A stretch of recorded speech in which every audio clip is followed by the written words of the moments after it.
like a hit and run. I thought I loved you and you thought I was fun. I'm moving on down the road. Watch me as I go, watch me as I go.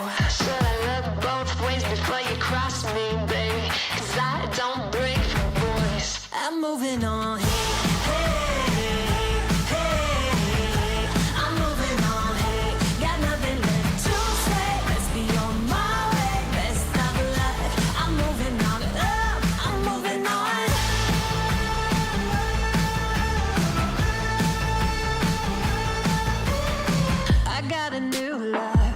For miles, 67 fastback, oh, it's just my style. We're headed down the road. Just enjoy the show, watch me as I go. Should've looked both ways before you cross me, baby, 'cause I don't break for boys. I'm moving on.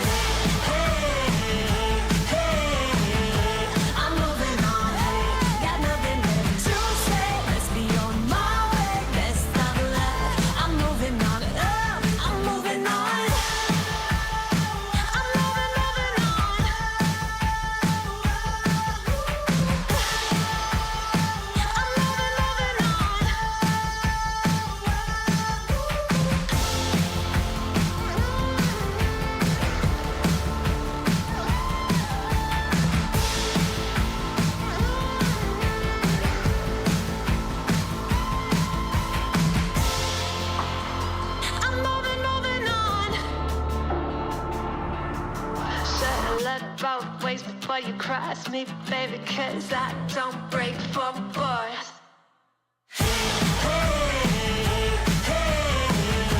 I'm moving on, hey, got nothing left to say. Let's be on my way, best of luck. I'm moving on, got nothing left to say. Let's be on my way, best of luck. I'm moving on, got nothing left to say. Let's be on my way, best of luck. I'm moving on, I'm moving on.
comes to mind when you think about chess and esports, but it affects our focus, decision-making, health, sleep, and more. What's in the air you breathe? Find out with Air Things.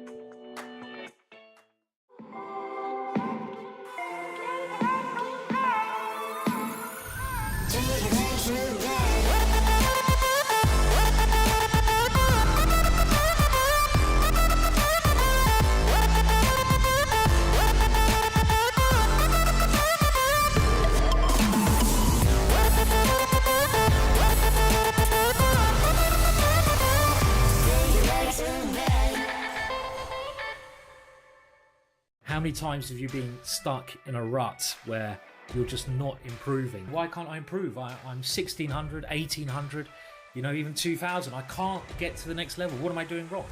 This course is aimed at taking you to the next level. I show you one game which has inspired me, which has really helped me in a particular idea. And this is what Baer said in his notes. The move h4 is not to try and checkmate black, it's to try and stop black from playing f5.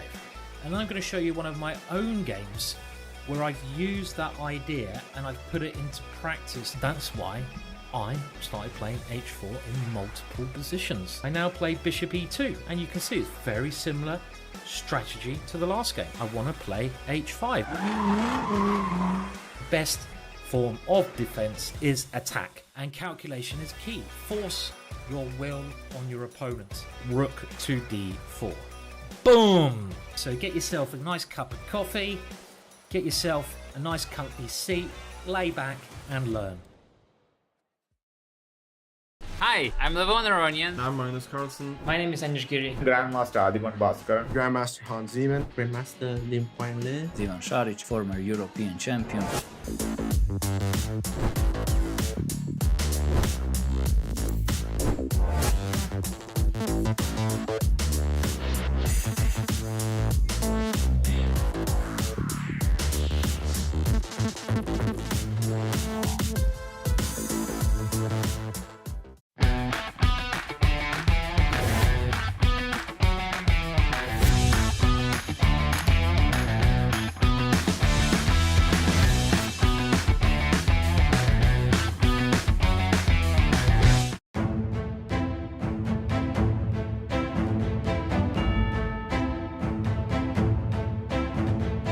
Gains that confidence, plays a few good events, stops looking inwards into his own insecurities. I like the no expectation part, so that's something that has gotten better because sure, it's not my full-time job. It's definitely good for chess in India, and now there is Olympiad also, so there'll be more people following and taking up chess as professional sport. Yeah. And it's surprisingly concrete still, no? E takes d4, good move, because d takes d4, then d takes d5. This line was essential and forced, but also not rocket science to map out.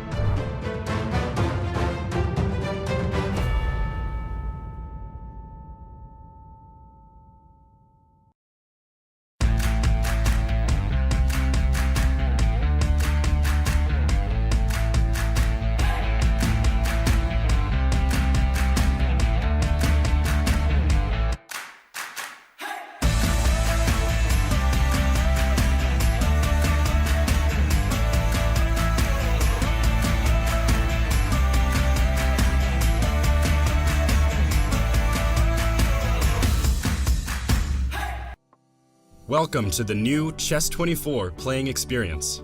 Play in light mode or dark mode. Choose from a range of time controls or create a custom game.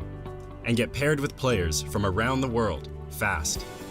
Enjoy a polished playing experience while making moves on a fresh, responsive board to claim your victories. Train and improve with over 80,000 puzzles. And that's not all. Download now and discover what more you can enjoy in our brand new app.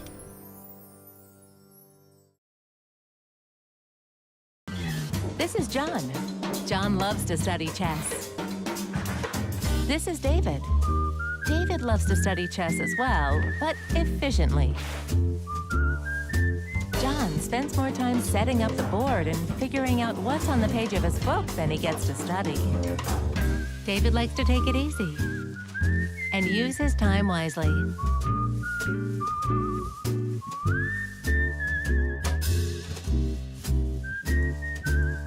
David has finished his exercise for today. John should try the same.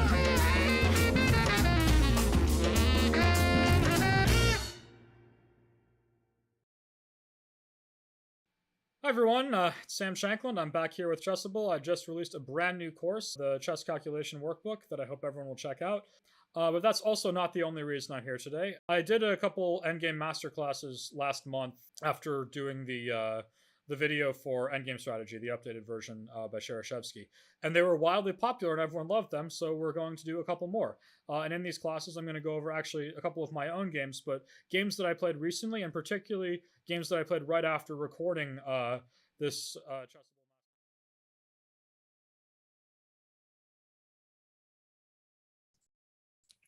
Hello everyone, welcome back to Chess 24. Today is Judgment Day as it is the final set of the Julius Baer Generations Cup. Magnus Carlsen takes on Arjun Argesi in a match where Arjun has to win on demand to force a playoff. Magnus took the first set on day one of the finals in convincing manner. Now these two have been, you can't even argue about it, the two best performers of the event so far.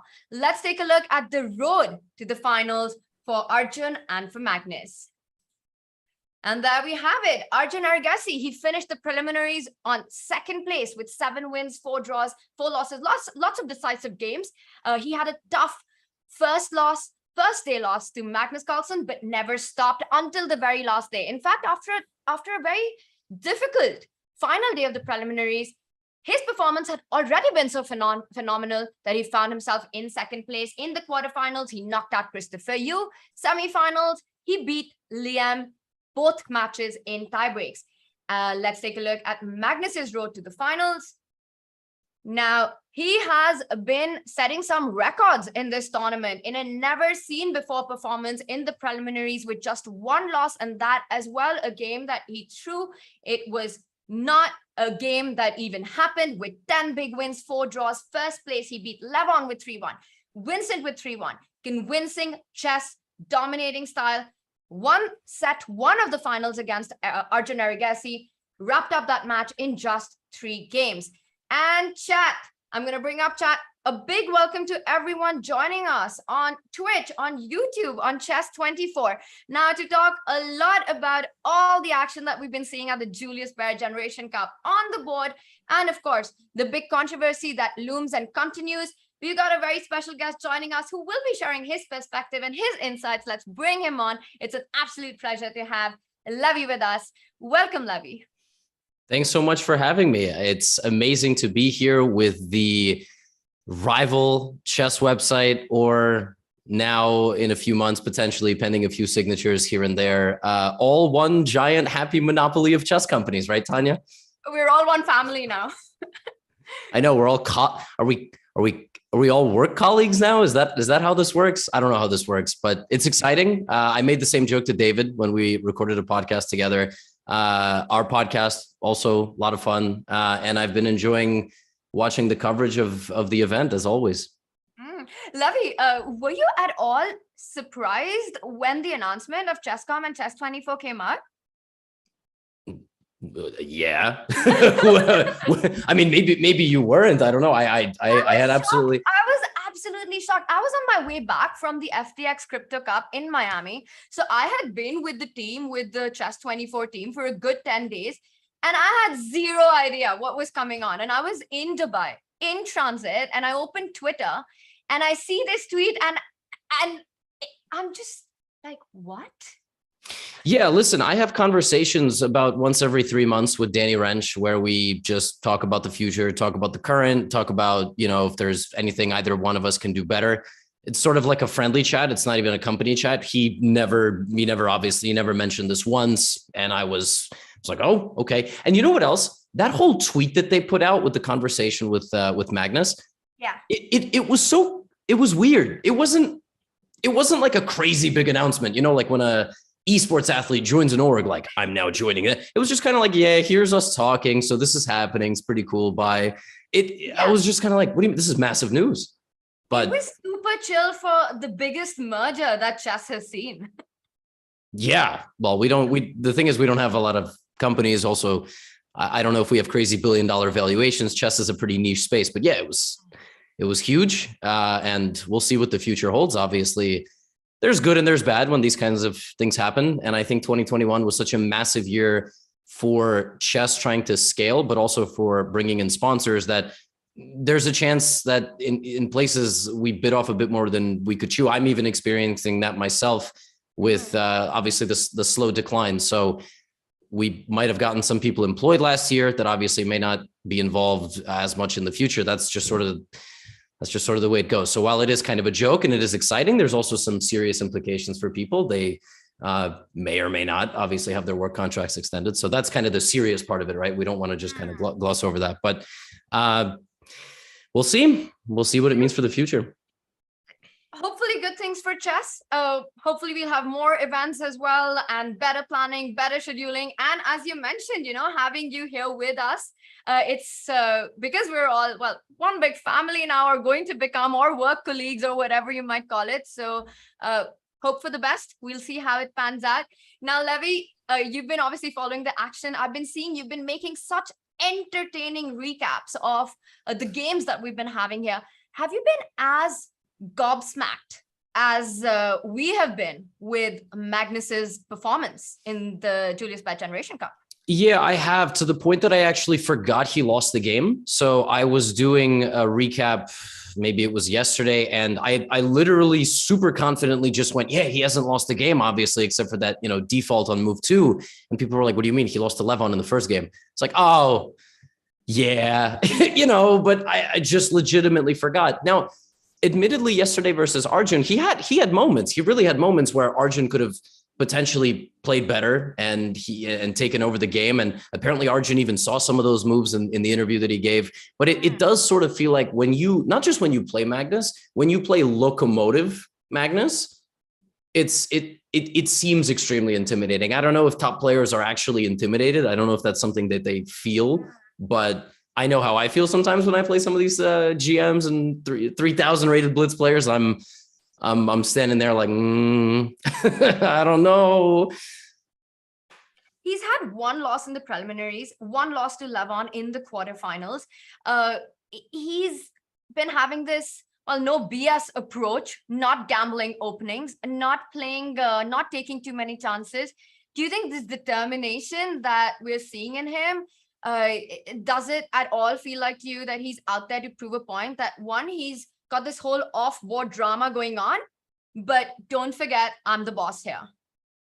That's exactly it. Yeah. So I think of it in the sense of, okay, I'm actually going to try in this event, which is just so ridiculous, right? That's sort of an excuse you use when you lose to a friend multiple times. You're like, oh, I'm going to start trying now. It's like, what do you mean you weren't trying before? It really feels like when he plays 75% of his best, he can still win every tournament. But this event, he's playing close to 100. He might disagree, right? That's the thing. We can speculate. He'll get him here. He's like, what do you mean I'm playing terribly? Because that's just the mentality that you need to be at that level for that long. But it really does feel that way. It really just feels like none of you guys have anything to offer me at all. But again, chess is the kind of game where if Arjun finds G5 yesterday, we might be having a totally different conversation. So yeah. No, that was a very big moment. And what was interesting was that Arjun actually mentioned that he saw the move, but he's very disappointed in himself that he didn't go through with it, that he didn't play it. And that's when the whole psychology of playing Magnus, nerves, all of that steps in. Yep. The joke I like to make sometimes is when I cover these players' games, I always say they didn't find that move. And I bet you if they were playing me, they would have, which might be not necessarily correct criticism, but that's sometimes the way it feels. When you play an opponent and you know that anything you're going to do, you're going to beat them, you just play the move that kind of pops into your head first. But then somehow you play Magnus and you're like, is that really there? Is that resource actually what I think it is? And I'm going to defer to him, especially as the time ticks lower. It's really hard. It's just nervous system is part of the game. No, very true. You're always second guessing yourself, which perhaps you wouldn't do against other opponents. Now, of course, for the chess world and chess fans, Magnus's performance in this tournament, plus it being the Generation Cup, the way we've seen the young blood here play, the prodigies, the teenagers who, with having, well, Vincent go through till the semis, Arjun here playing in the finals. These have been big conversations, but of course, the chess community has also been engulfed by the controversy. And I've seen that you've also given your opinion on it. You've made several videos on it. Can you tell us just what you feel about it and what's going on with it? What's your opinion on the Hans Magnus situation currently?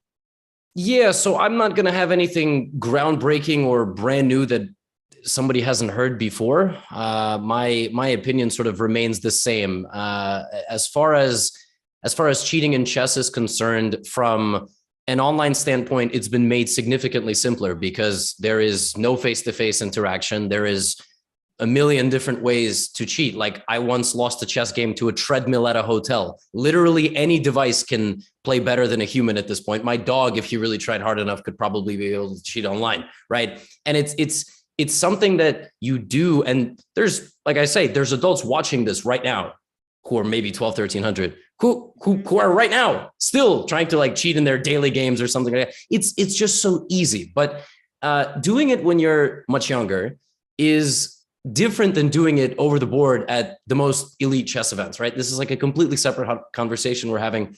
And just watching all this stuff unfold, it's weird. Maurice was on a couple of days ago and he said, all publicity is not necessarily good publicity. Like, there's that saying, all publicity is good publicity. And yes, it's true. Millions of people are talking about chess right now and thinking about chess the same way they were when the Queen's Gambit was going on. They go, oh, wow, chess is that big, huh? You guys, right? So on the one hand, for someone like myself, who obviously is incentivized by bringing in beginners to the game of chess, as well as other chess YouTubers who would enjoy a new wave of players coming in just because they heard about the drama, we're biased, okay? We can shape our opinion in some nice way to the audience, like, oh, it's not good. No, it's great. If you offer a YouTube creator a 50% audience increase, that's great, okay? Right? Like, they're lying if they say it's not great. But if it's on the heels of something like this, yeah, that's where it's, it's one of these ethical things, right? And the truth is,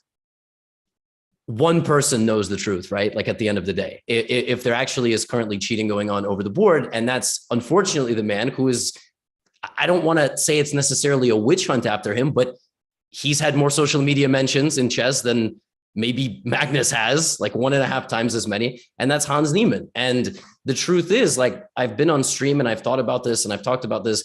I don't even know what I want to happen anymore. Do you feel that way? Because we're in too deep. Like, we're in too deep. Either this is like going to be a massive hindrance to Magnus and kind of like the process and the way that this has been handled, or I don't know. I mean, how do you discover even physical proof of cheating, right? So there's nothing. There's just nothing. There's no winning here anymore. And I don't know. I'm apprehensively awaiting the conclusion of all of this. Really, that's really what it is. And but I'm not going to sit here and say, oh, it's so terrible, because I can't. That would be lying, right? YouTube creators and people who are actively working in the online chess world, we want more eyes on chess. So it's a tough spot. So that's my long statement, but it's a tough spot. At least someone's giving a statement here. Yeah. The levy, I have the same feeling as you mentioned, that the big question that is there a happy ending to all of this? Can there be any, well, I do see the positive that might come out of it in the long run, having a conversation about cheating online, OTB, and taking strong measures to stop that from happening. And hopefully that situation evolving and changing into something that no one does it. Not just that, the message that's gone out to the world, to any youngster who's taking up chess, that, no matter what the temptations are, just don't do it, because what comes off it is just so much worse. It's your career at stake, your reputation at stake, and so many things. And I don't think there's anything worse in the chess world or for a chess player than to be accused of cheating.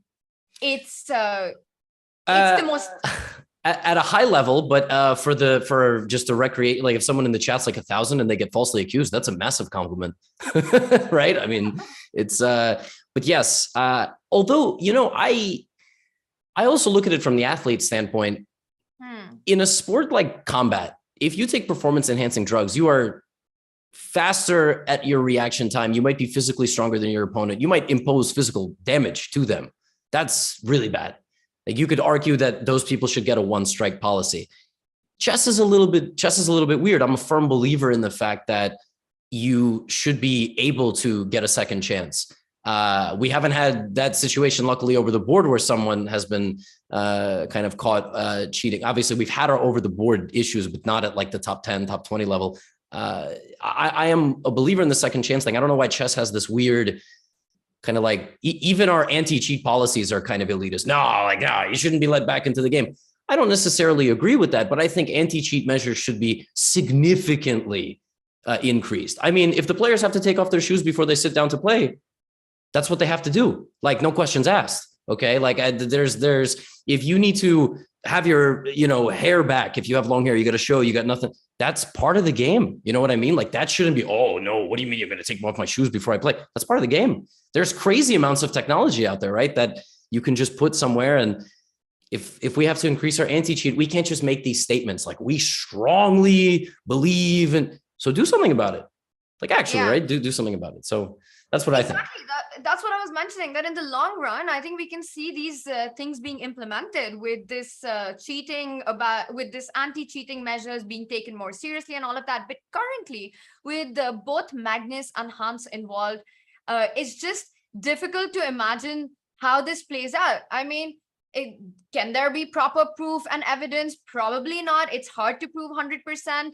If it's just circumstantial, it just feels so wrong for Hans. It's just such a difficult situation for him. You also put out this tweet. I remember when it had just broken up, when the whole Sinkfield Cup incident happened, that big respect to Hans for getting through it. And we've seen him come for his games, sit through it. I mean, I can't even imagine what it's like for a 19-year-old to be where he is. But if he's cheated, then there's this other side that, he kind of deserves it then. And, you deserve to be called out for it and make sure that this doesn't happen. Otherwise, the game is at stake. You don't want chess to become what cycling has. You mentioned that it's a tight rope to walk for a streamer because especially YouTube and Twitch is such a strong medium right now. And you are very powerful content creators and influencer. You can drive the narrative with what you say. It must be difficult to kind of balance the drama and this responsibility, as you mentioned, when career and reputation is involved.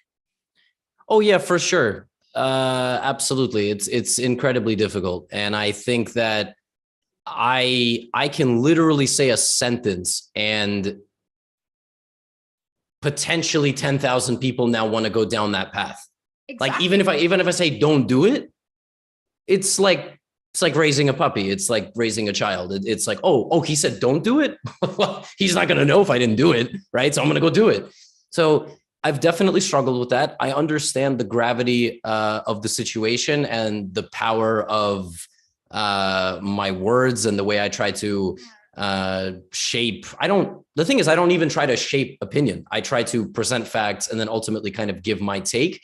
But that's not always easy. I don't script my videos. I don't edit them. So sometimes I forget just a little sprinkle of information that I want to throw in and it immediately gets seized upon. But as the aforementioned Danny Rensch told me, 80% of people watch happily, 10% of people watch and want to comment positive things, and 10% of people watch and they want to comment vile and disgusting things.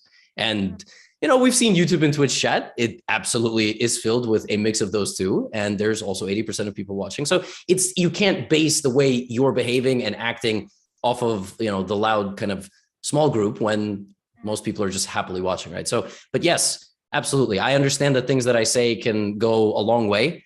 And I even kind of regret in that very first recap when Magnus withdrew, I was like, I wasn't pro Magnus in rewatching, but I think the shock of it, right? You kind of defer to Magnus as the benefit of the doubt, just like this has never happened before. And that's not what I wanted to do. And if I could change it, I could, but I can't. And so that's a regret that you kind of have to live with, but such is life, And your perspective has shifted? It's not that it shifted, it's that I was presented much better throughout. So I meant to kind of say it that way in the first one, but because it was still so dramatic, and then it was developing, I didn't do a good job. I didn't do a good job. That's really the truth. So. Oh, okay. Takes courage to come out and say that, Levi. But as you mentioned that, it was such a dramatic situation. We'd never seen the world champion do anything like that. And the first feeling was that, well, if he's saying something, he's got to have something on him. And of course, the public perspective also shifted towards, well, if Magnus is saying it, Hans has probably done it. And then we saw Hans come out with a powerful statement, and things have evolved. We've had so many different insights and, people sharing how they feel about it. But of course, it's all about what now the actual parties involved come out with. Now, Magnus has said after the tournament, he will be making a statement. What are you expecting? Are you expecting a clear case with evidence or more cryptic stuff by the world champion? I have no idea what to expect. The truth is that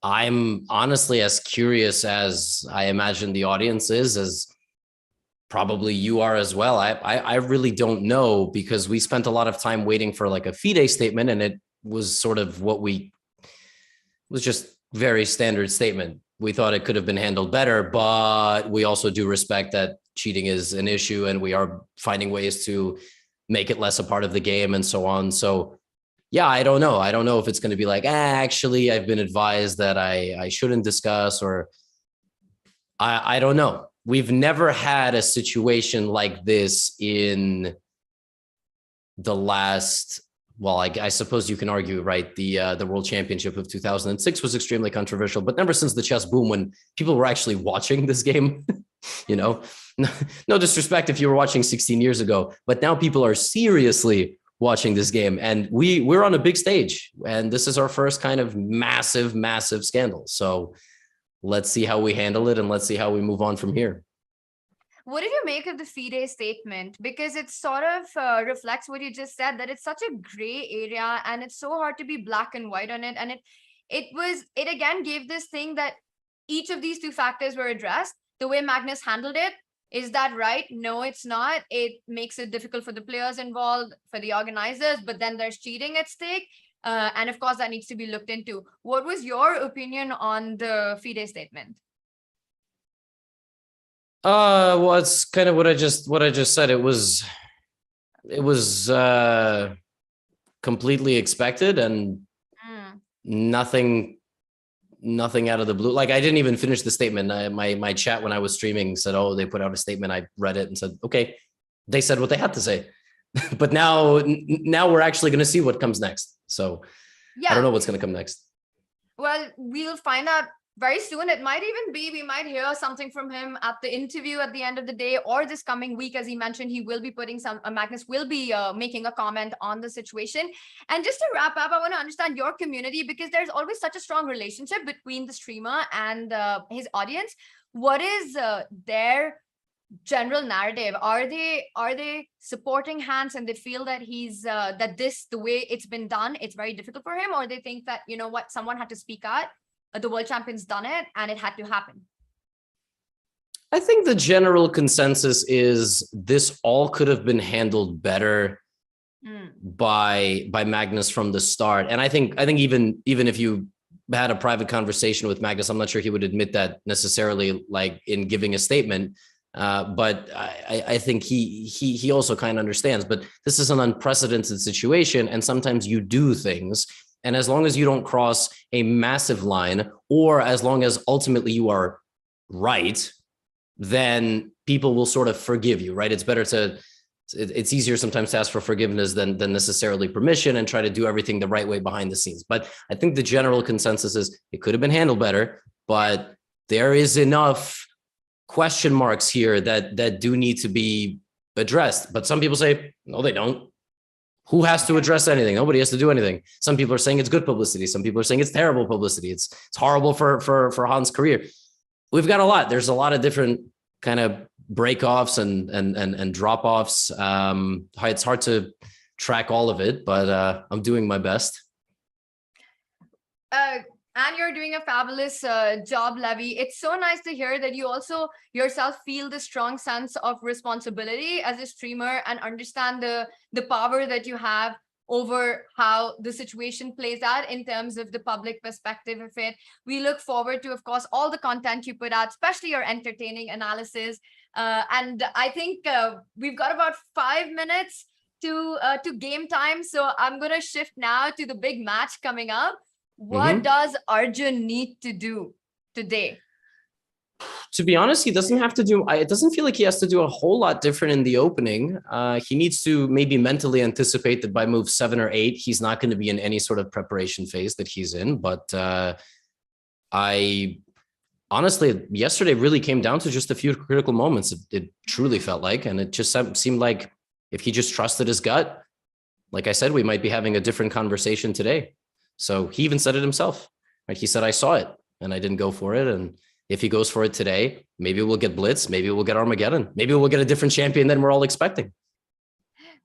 So more confidence, definitely, than what we saw from him. It's easy to get intimidated when you're playing Magnus, who's in beast mode. I see we've got Peter joining us as well. So let's bring him on in the conversation. Now, before we let you go, Levi, I have to ask you, have you heard of the other big news with the career change that Lawrence Trent is about to have with the chess boxing? Yes, I did. So what some people don't know is that I was originally going to be the main event for that fight. Not originally going to be the main event, but there were talks of it being myself and Eric Rosen, and we're evenly matched in chess. We're evenly matched, probably like in physical shape.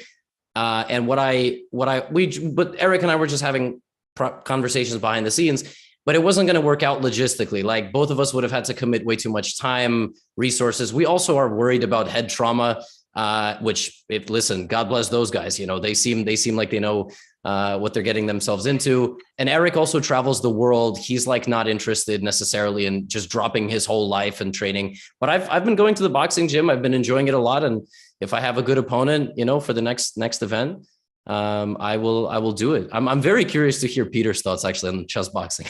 Let's bring him on, because I know you're not the only one who would be interested in that event. Peter himself is a bit of a boxer. Peter, are you excited? Did you see Lawrence's video? The trash talking has started. Yeah, hello Tanya, hello Levi, hello everyone. No, I haven't seen it yet. Definitely we'll check it out. Lawrence in the ring. But talking about chess boxing, I think it's very important to understand that if chess player faces chess player, then I think it's fine. But I wouldn't dare to, you know, be challenged by someone else. Yeah, I've seen a thread who would win, Magnus or Mike Tyson, and I just don't even understand what's the point of entertaining this, because Mike will sit there and make 3 moves and he will get up and the fight will be over. He doesn't even have to throw a punch. So yeah, chess player versus that's where it's tricky, because they have to be evenly matched at the chess and the boxing. So I guess Lawrence and Niemann are going to train, and they'll be newbies, but they'll be they'll evenly matched on the chess side. Peter, you had some advice last night about how such a situation should be handled and what are the important boxing moves that need to be made so that the fight can be decided over the board and no one gets, no one ends up in the hospital. Can you tell us a little bit about that? Show us a bit, maybe what needs to be done here? Well, I mean, luckily I had showed you and Tadias yesterday, because actually today my feet has really swollen because I was beaten by a bee yesterday, you know, and I just can't even move. I'm happy that I'm sitting in my chair. So it's some kind of a, you know, just to feel what's it about if we talk about chess boxing. That's how you end up. I wasn't yet in the ring, but I'm knocked out already. But I mean, my strategy was, yes, that pretend that you are trying to do something in the box ring, use your legs, you know, dance around and show, like, pretend that you are doing something and hope that the clock ticks down and then we are back to chess. So you're basically moving around with your boxing gloves, but you're actually just dancing around in the ring, running away from each other. Exactly. Yeah, that's, I mean, nicely, no, not exactly running, because if you are running away, then they can hunt you down. Yeah, but just very nicely also keeping the opponent in check and see what kind of movements, show some, I mean, the opponent should get some respect for your moves as well. I mean, definitely just to survive those 2 minutes. Levy, what do you think about that strategy? Just survive those 2 minutes. I agree. I gotta say, just 1 minute straight of punching a heavy bag, it's unbelievably exhausting. Some of the training that they make you do in the boxing gym is you learn really what cardio work is. So I think after one round of Aman and Trent throwing punches, I don't know. I think they're gonna hope that it gets decided on the chessboard before they collapse. It's so brutal. Peter is so right. You might as well just go like this. Don't throw any punches and just go play chess. I love it. Well, we're all really excited about that one. And Levy, thank you so much for joining us. It was super fun chatting with you. Yeah, likewise. As always, it's very fun to tune into good chess and good commentary. So wish both of you all the best. Peter, it's an honor. I'm always excited to be the lowest rated player in any duo or trio, quadruple, 4 people on the screen. So yeah, always enjoying your shows and hope the games are good today, guys. Thanks a lot, Levy. Thank you so much, Levy. And we look forward to, well, all that the chess world brings, not just with the controversy, but the big matchup coming up and then your recaps of them. Thank you so much for joining us. Bye. Bye, guys. Bye-bye. Wow, Peter, so much happening. There is this final set and we see Arjun's ready to go. In just a couple of seconds, chat, we will be having liftoff. We can hope that Arjun doesn't get into the kind of opening troubles that he did in set 1. Then, Peter, of course, we've got this big statement from Magnus that everyone's anticipating about the chess drama. And then we've got this whole Lawrence Aman situation. Action everywhere. Definitely. I'm super excited now to see how Arjun will react to yesterday's games. Because he definitely learned a lot about them. Yeah, he probably also feels like what he shouldn't be doing. Another thing is that, if you win a set 1 quite convincingly as Magnus has done, then there is also the danger, that you somehow lose this driving force. Yeah, you feel like the job has already done. But that's exactly the big psychological trap here. Yeah, that despite winning set 1, it does not guarantee anything. Just imagine Arjun getting not necessarily a win at the beginning, but just playing some good games. He gets the feeling that there is something going on today, and he just needs to win 1 game. And if he gets to the blitz playoff, then it could be anybody's game. I think Magnus should make sure to keep Arjun as much at a distance as possible. Not going to be easy at all. Peter, what was also very striking about the post-game interviews yesterday was that despite having all this dominating show, Magnus was still not super pleased with his game, especially the third one. He was quite critical of it. And that's telling, the kind of perfection he expects from himself. Yeah, but rightly so. Yeah, we were wondering, and I was also speculating about this, that it's not necessarily that Arjun wins, but just the feeling to see that Magnus also has weak moments. Yeah, this is exactly where you are building your own confidence. Yeah, and if in the first 2 games Magnus was just way too superior, yeah, had the control. Yes, there was 1 or 2 moments where, who knows, maybe Arjun could have grabbed his chance, but it was not out of the game. Yeah, it wasn't really out of the games. Magnus was controlling it. It was more like an accident chance.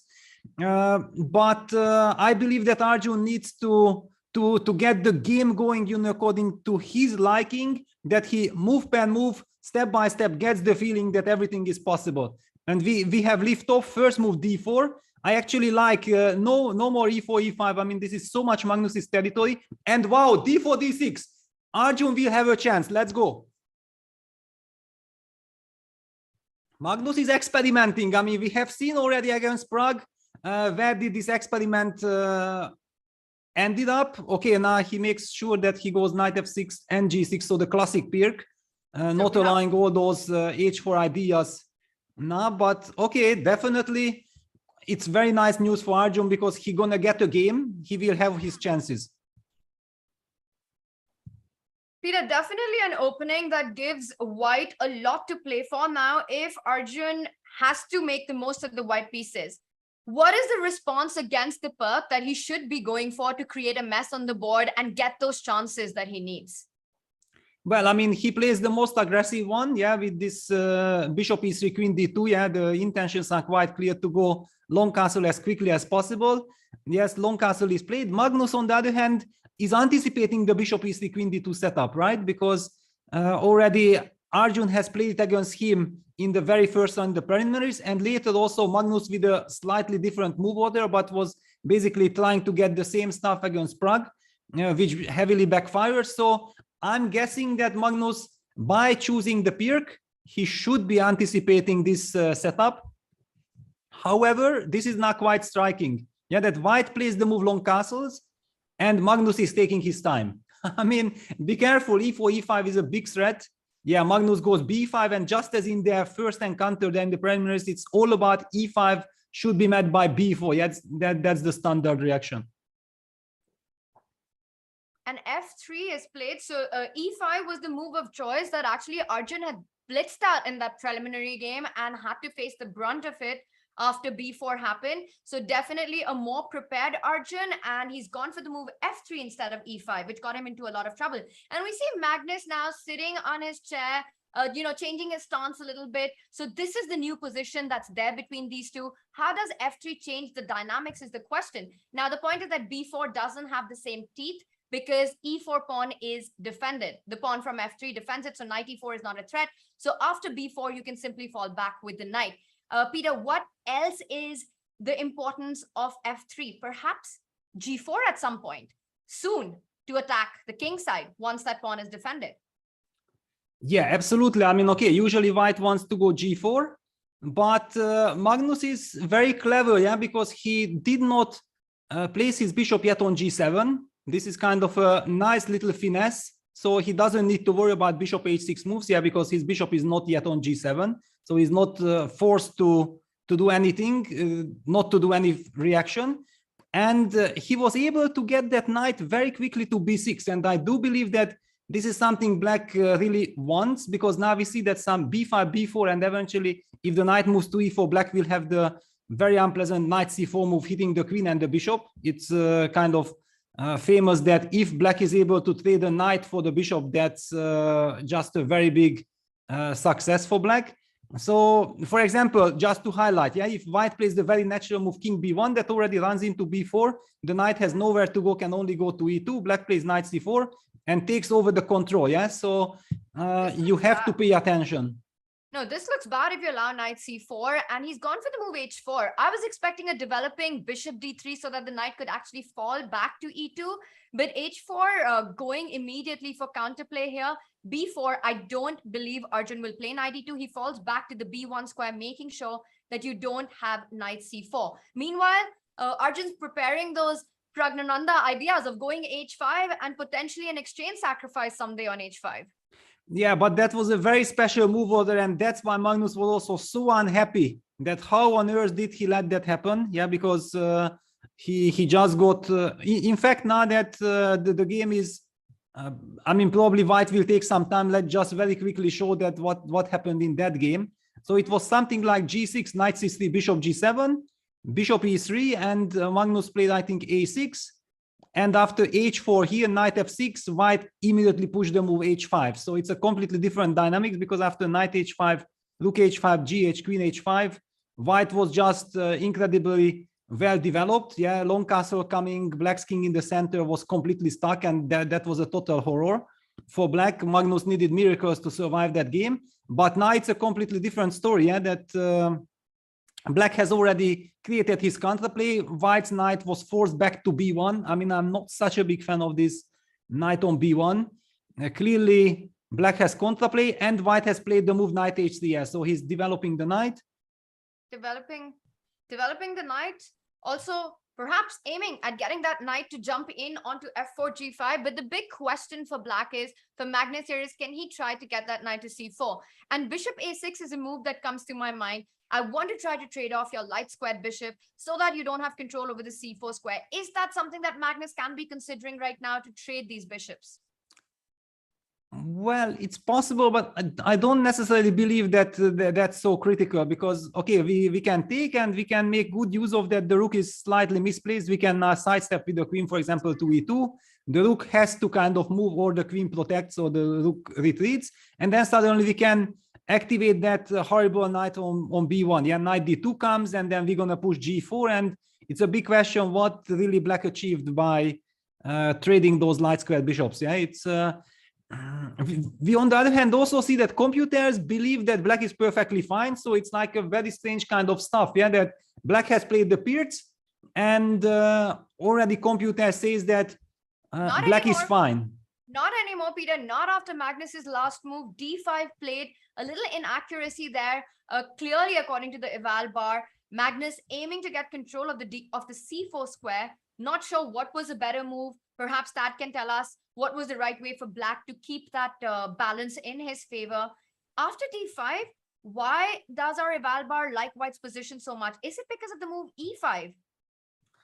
Well, to be honest, d6, d5 shocks me and surprises me. I certainly did not have it on my radar. Yeah, e5 is played and knight h5. Yeah, so Magnus has a very special idea. Yeah, he wanted to use this tempo because he's threatening to go knight g3. That's his key move. And Tadias, because you asked what computer was suggesting, Tadias highlights that actually computer thought like, okay, bishop e6 is a very special move. It's not something we see in this type of positions, but bishop takes h3 is a very standard reaction, just giving up the bishop. And after rook takes h3, you just continue playing this position. I don't know, maybe you even play h5, then bishop g7.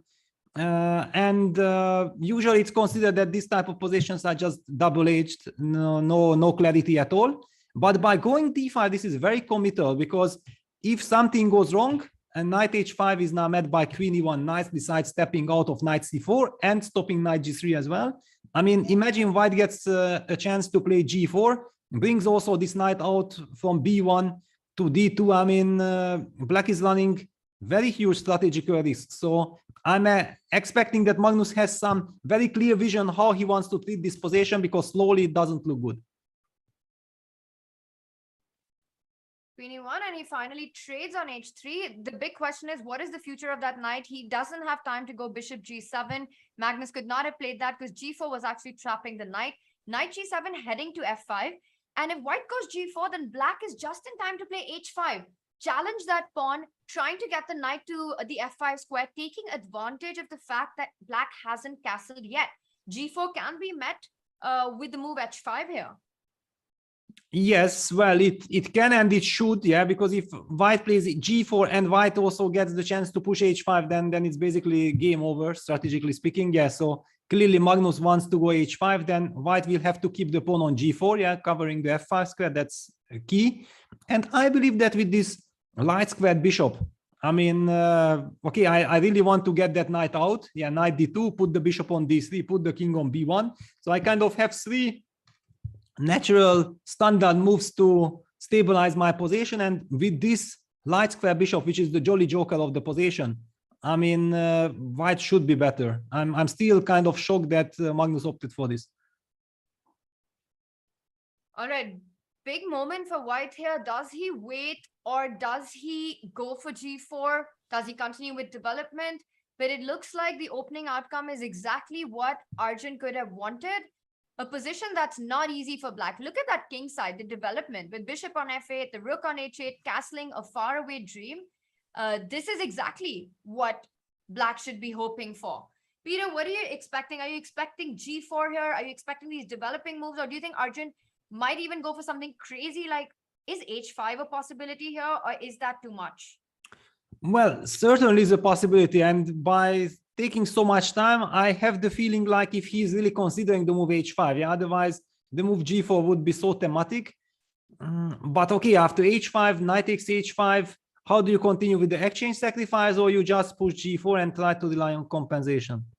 I mean, the idea of h5, I was thinking about g4. I don't know if rook takes h5. It's very different from Krug's position. He goes bishop h6. So a different approach, not sacrificing a pawn. But saying that if you move that knight to f5, I'm happy with the bishop trade, which will make sure that you'll never castle. Let's just show that line. Knight f5, bishop f8, king f8, and then h5 is not very pleasant for black. Yeah, definitely not. Yeah, because also g4 is coming, so placing the knight on f5 would be a terrible mistake. In general, I'm expecting that Magnus will get the knight to e6. Yeah, that would be the logical follow-up. Yeah, try to get the knight to e6, because if now white gets the chance to play g4, yeah, that's it. Knight e6 played, takes, and I'm not sure that, I mean, the bishop on f8 was not really participating. It hasn't moved yet. Yeah. So basically, by going bishop e3, bishop a6, and then taking on f8, white lost quite some time to trade that bishop, which wasn't really posing any threat. The knight on e6 is kind of a nice piece because Magnus sooner or later will try to break with c5. I'm expecting something like queen c7, and I know c5 will be always bet while bishop b5 check. Okay, this is very important. But okay, in any case, maybe then Magnus will just go queen c7, will play long castle, put the king on b8, and eventually will try to strike with a timely c65. And what is white's play in the meantime? Because now that black has taken with the rook, all these h5 moves are not okay. There is also this double attack with knight f4, but I don't really believe in it. I can just ignore it. But what I wanted to highlight that black can simply play queen c7, and after h6, h6. And what did we really achieve by opening up the h file? Rook on f8 is already protecting the f7 pawn, and black will just insist on long castle, king b8, and c65. All right, if h5 is not immediately something that white should be doing or black needs to care about, the one threat that, you know, comes to mind for black is to jump with knight f4. Can white actually try to stop that? Let's say take this pawn structure with g3, f4 instead. Try to get a timely h5 and an f5 break. Is that a plan that white could go for? Go g3, go f4, get your knight to f3 at some point. Let's just have some arrows to demonstrate the plan that that I'm trying to see if it works out. g3, f4, queen goes to e3, knight d2, knight f3, and take that development structure. Yes, the reason why I'm still waiting here, because I would like to highlight one thing. I very much want to play f4, but I would love to do it without g3 if I could, yeah, because that would actually mean that the rook from h3 would be able to join the party on the third rank. I don't know exactly where and how, but it might be important. For example, if black plays some ideas like queen c7 and long castle, then some a3 move, the queen targets the b4 pawn, and then the rook shifts to b3 targeting the b4 pawn. Could be a very nice idea. The only problem is that in order to push f4, I would have to play a move like queen f2 when I'm removing the pressure from the b4 pawn. Yes, so a3 won't be so unpleasant, but there is also this argument that queen f2 and then f4, and then, as you said, yeah, knight d2, keep the rook on the h file, I mean on h3, could be interesting. The other plan that you mentioned, yeah, that you play with g3, for example, okay, let's just make some move, queen c7, f4. How does it work out? So, okay, black also makes a natural move, long castle, knight d2, king b8, knight f3. I think it's a very healthy, logical way of playing like this from the white side. And then let's suppose black pushes c5. How do you evaluate this position?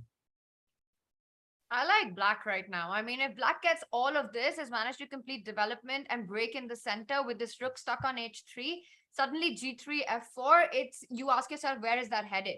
And you know, you haven't really managed to create any weaknesses on the king side. So if this position appears, I think Magnus will be happy.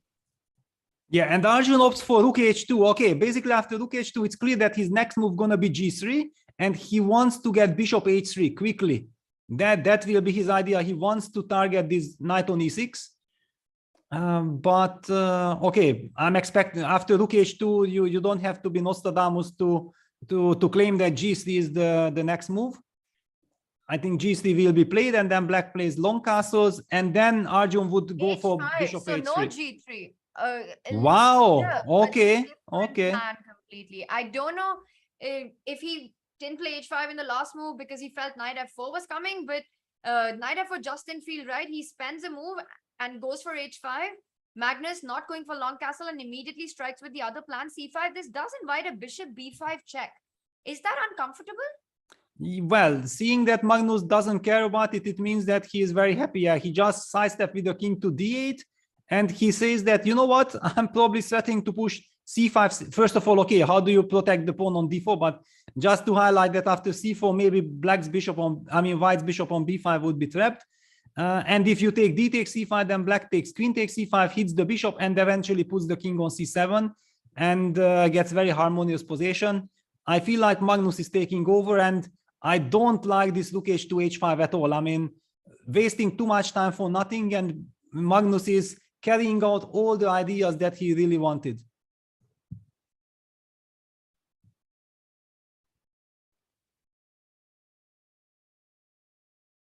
Yeah, tough. I mean, I don't even see how to equalize with white. Yeah, d takes c5, queen c5 on the board. 8g6. Okay, just 8g6. Yeah.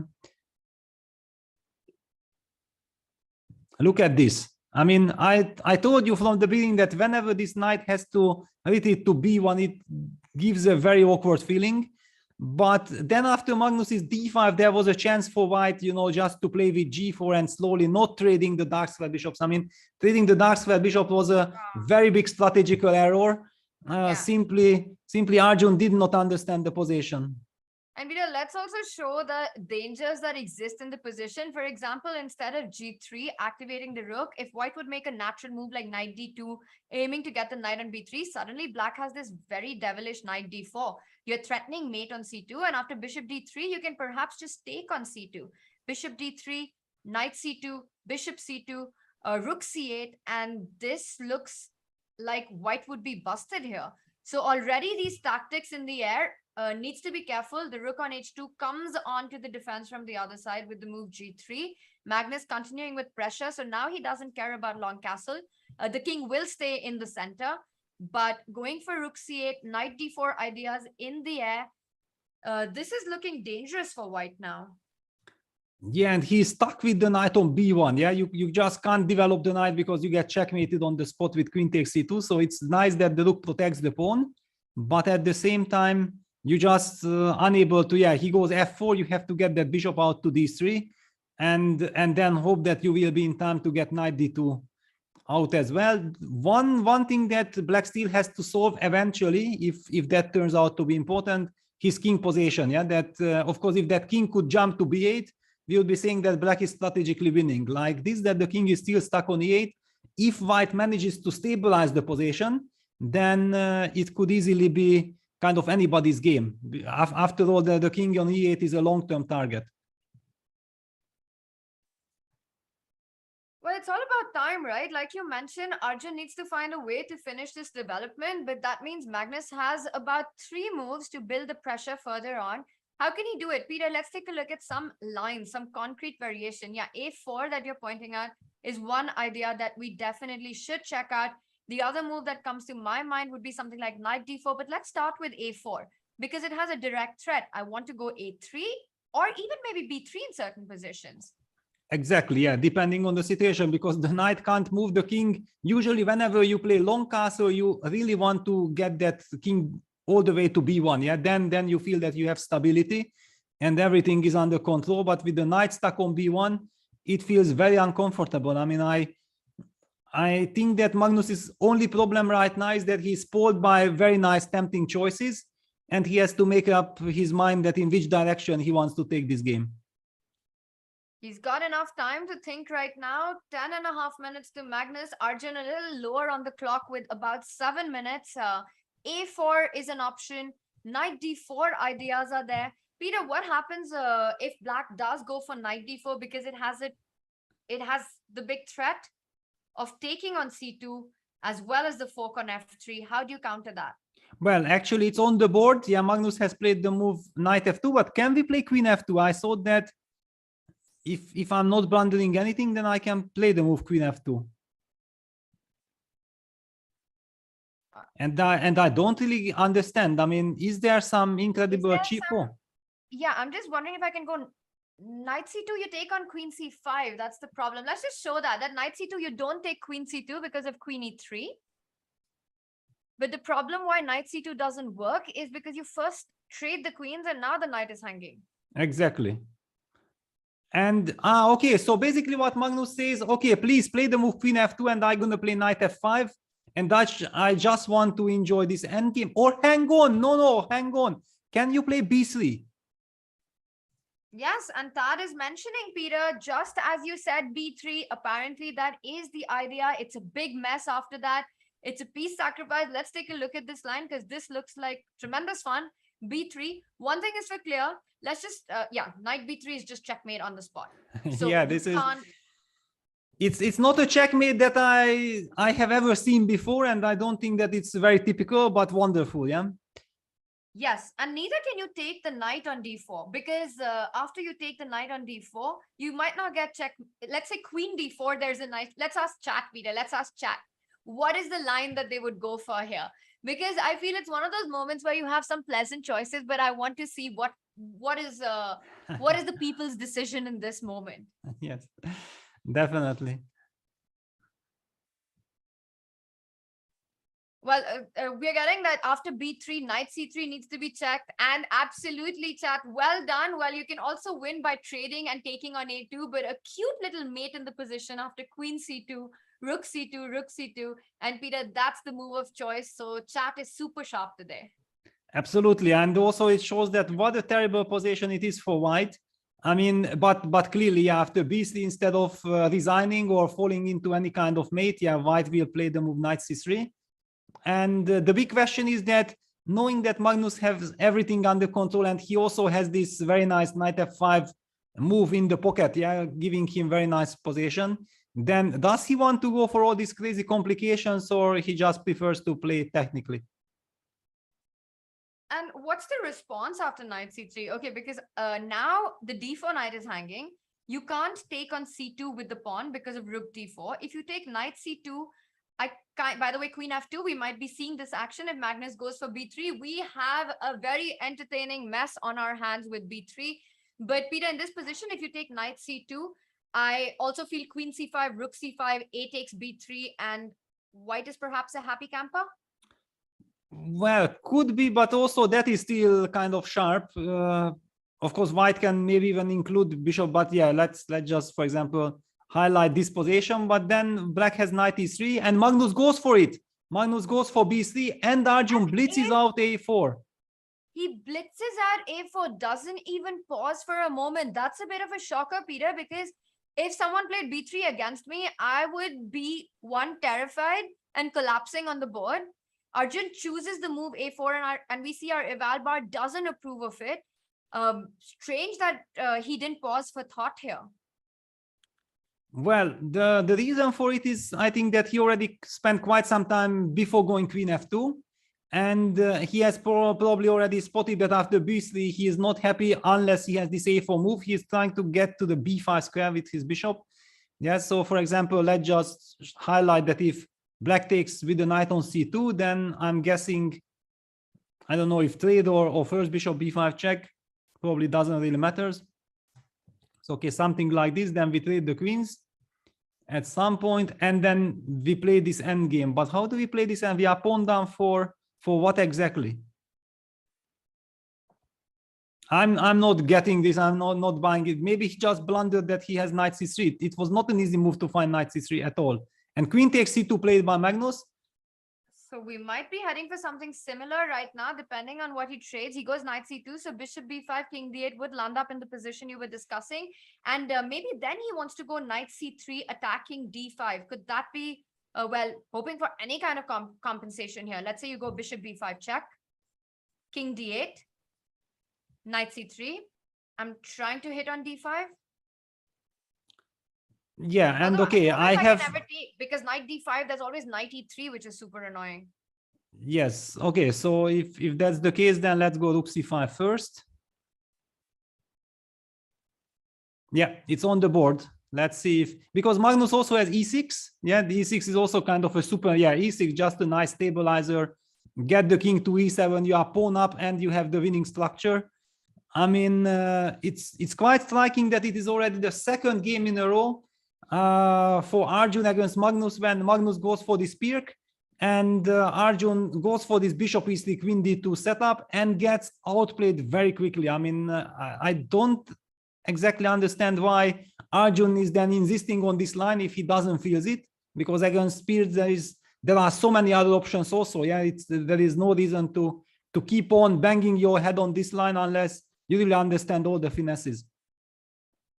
King b1 stepping out of the c file, but it just what is Arjun doing? I'm at a loss here. I mean, the move a4, even if you've thought about it before you play queen f2, it's such a critical decision that you at least take a little bit of your time in that moment. And now just playing a pawn down for pretty much nothing in this endgame. Knight e2, it's just a matter of technique. And that's something that Magnus doesn't struggle with. Exactly. Peter, if Magnus does win this one, that would be because Arjun needs to win on demand the whole set. And it just makes his life very difficult because then Magnus starts the next game with the white pieces.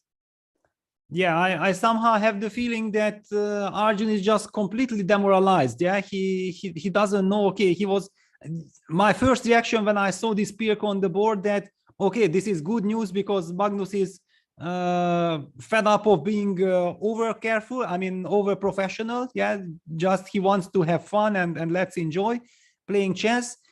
And that will create chances for Arjun to, get his self-belief and get him going. Yeah, because after yesterday, I felt like losing the match the way losing set one the way he did. He really needed to first get the feeling that he has a chance against Magnus. And I had the feeling that if this first game goes his way, then actually he can easily recover and get the feeling that, okay, I'm in the game. However, seeing this game, I mean, it looks like a total massacre, and right now it's really hard to imagine that what Arjun can hope for. He's trying to get rook d3 and target this pawn on b3, eliminating this pawn. Knight c1 as well. Knight c1 hitting that pawn on b3 could be an idea. Yeah, I mean, clearly he has some ideas, but the only trump in the position is the bishop b5 cemented with the pawn on a4. Yeah, that's kind of a nice construction. However, I mean, the structure is so good that I'm even considering from the black side something like rook Magnus goes rook h8. But let me just show one idea that came to my mind was something like rook c5. And no matter if you play knight c1 or you play rook d3, for example, knight c1, I'm just going to sacrifice the exchange, takes, and get the pawn to a4, then jump with the knight to c4. And okay, it's also some incredible domination. Of course, Magnus knows his pawn up. He doesn't need any fancy stuff like this. He just goes rook h8. I just wanted to highlight that even such ideas were possible. All right, he's played rook h8. Let's look at some lines here now. I think white has to try to get to the b3 pawn, and rook h8, let's point out rook d3 perhaps runs into rook h1, and you don't want that pin on the last rank. So this is too much. What happens if you go knight c1 instead, hitting the pawn on b3? What is Magnus got in mind for this one? Yeah, definitely we're going to go knight c1. Yeah, we have to eliminate the b3 pawn, and after that we are also hitting the a5 pawn. So I'm assuming that Magnus had some special idea. Maybe he just wants to go knight e3 and then knight c4. Does he want to play like this? Yeah, knight e3. All right, I have to move my rook. Let's say I go rook d3. Okay, I was thinking I wasn't rook yeah, e1. I mean, it's up to you. You can choose whatever you want. I kind of want to keep my rook on the last rank because I'm always a little worried about rook h1 stuff. Maybe it's not important, but yeah. still. I mean, I anyway want to play knight bc4 and follow it up by rook h2, putting pressure on the b2 pawn. So let's just have that on the board. For example, knight b3. Now you want to go rook h2. Yeah, and I feel like I'm just winning the game. Yeah, knight a5 will probably run into some mate. Yeah, I mean, rook takes b2 check, and after we will take it from there. Yeah, and this is on the board. Knight c1, knight e3 played. I'm expecting Magnus to next jump with his knight from b6 to c4 and then connect it with rook h2. That's why Magnus was picking the rook h8 idea. Very nice. So taking control of the H file. Once again, some precise technique and defense against white's counterplay there, shutting it down completely.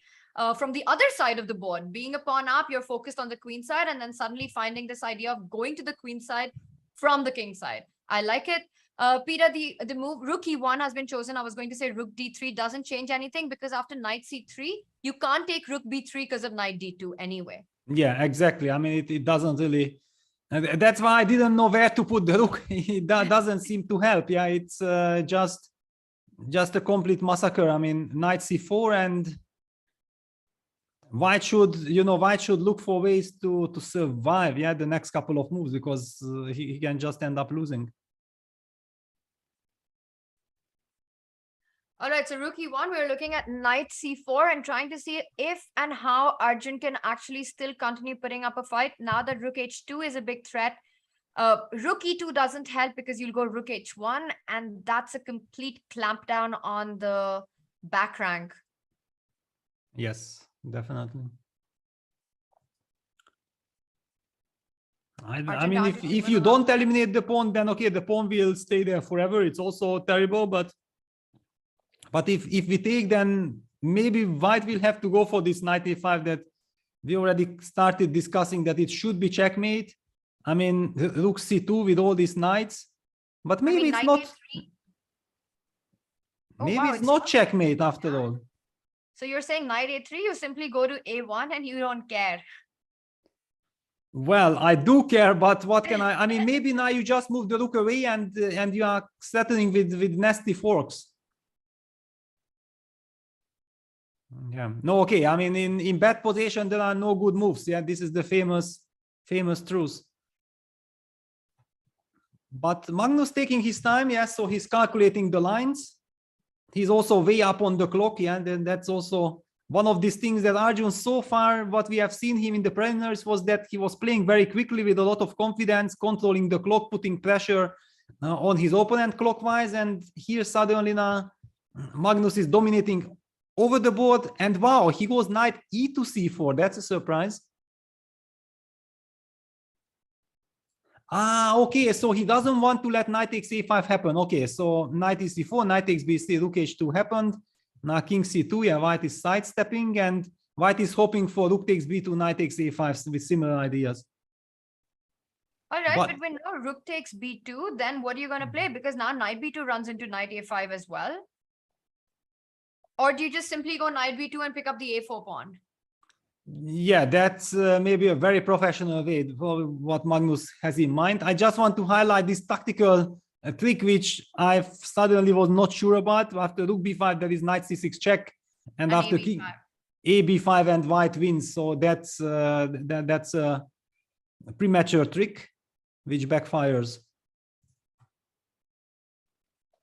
So yeah, let's just take then this pawn. Yeah, just knight b2. If Magnus goes for it, then I'm assuming he wants to do that.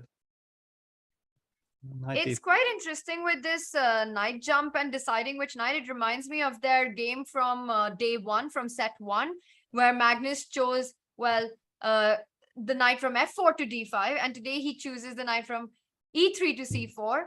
And of course, it is, as you mentioned, the professional way would be to just pick up the pawn. But no, Magnus has other ideas. He first sidesteps that knight c6 check.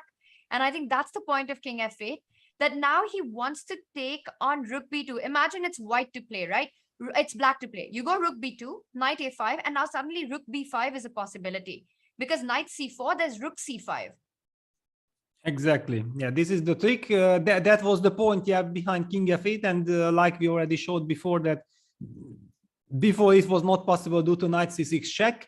So Magnus sidesteps this, and there is no way of protecting the b2 pawn. Yeah, that's kind of very sad. It just highlights the structural deficit and the ugly pieces, the placement of white's pieces. Yeah, because the bishop on b5 is wonderful, but black's rook on h2 and the knight on c4 hitting b2 pawn is just too much to handle. Peter, I have to say that king f8 it's a very classy move. You know, you can pick up the b2 pawn, go for this knight b2, knight a4. You can think about these rook b2 ideas, but simply sidestepping a sort of a prophylactic move against knight c6, keeping all the threats on the board. King f8 is one of those moves which will have a lot of shock value if you're playing as white, because suddenly you have all the problems that still remain. Black hasn't taken a concrete decision on those issues, but keeps everything alive. And then you realize the position is just as bad as it was before.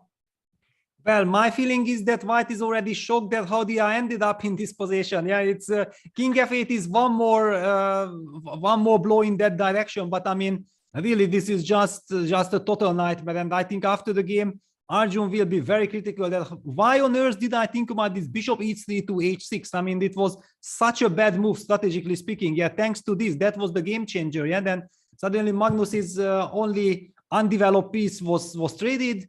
White, in fact, needed that bishop to stabilize the position and help him get the initiative. And yeah, knights are just a massacre. Magnus collects. Okay, he takes with a knight on b2, knight takes a5. Okay, he will just pick up the a4 pawn, and with this vulnerable g3 pawn, and black not having any weaknesses, having this wonderful French structure, yeah, because this is now basically a French structure. It's just a matter of time when it's over.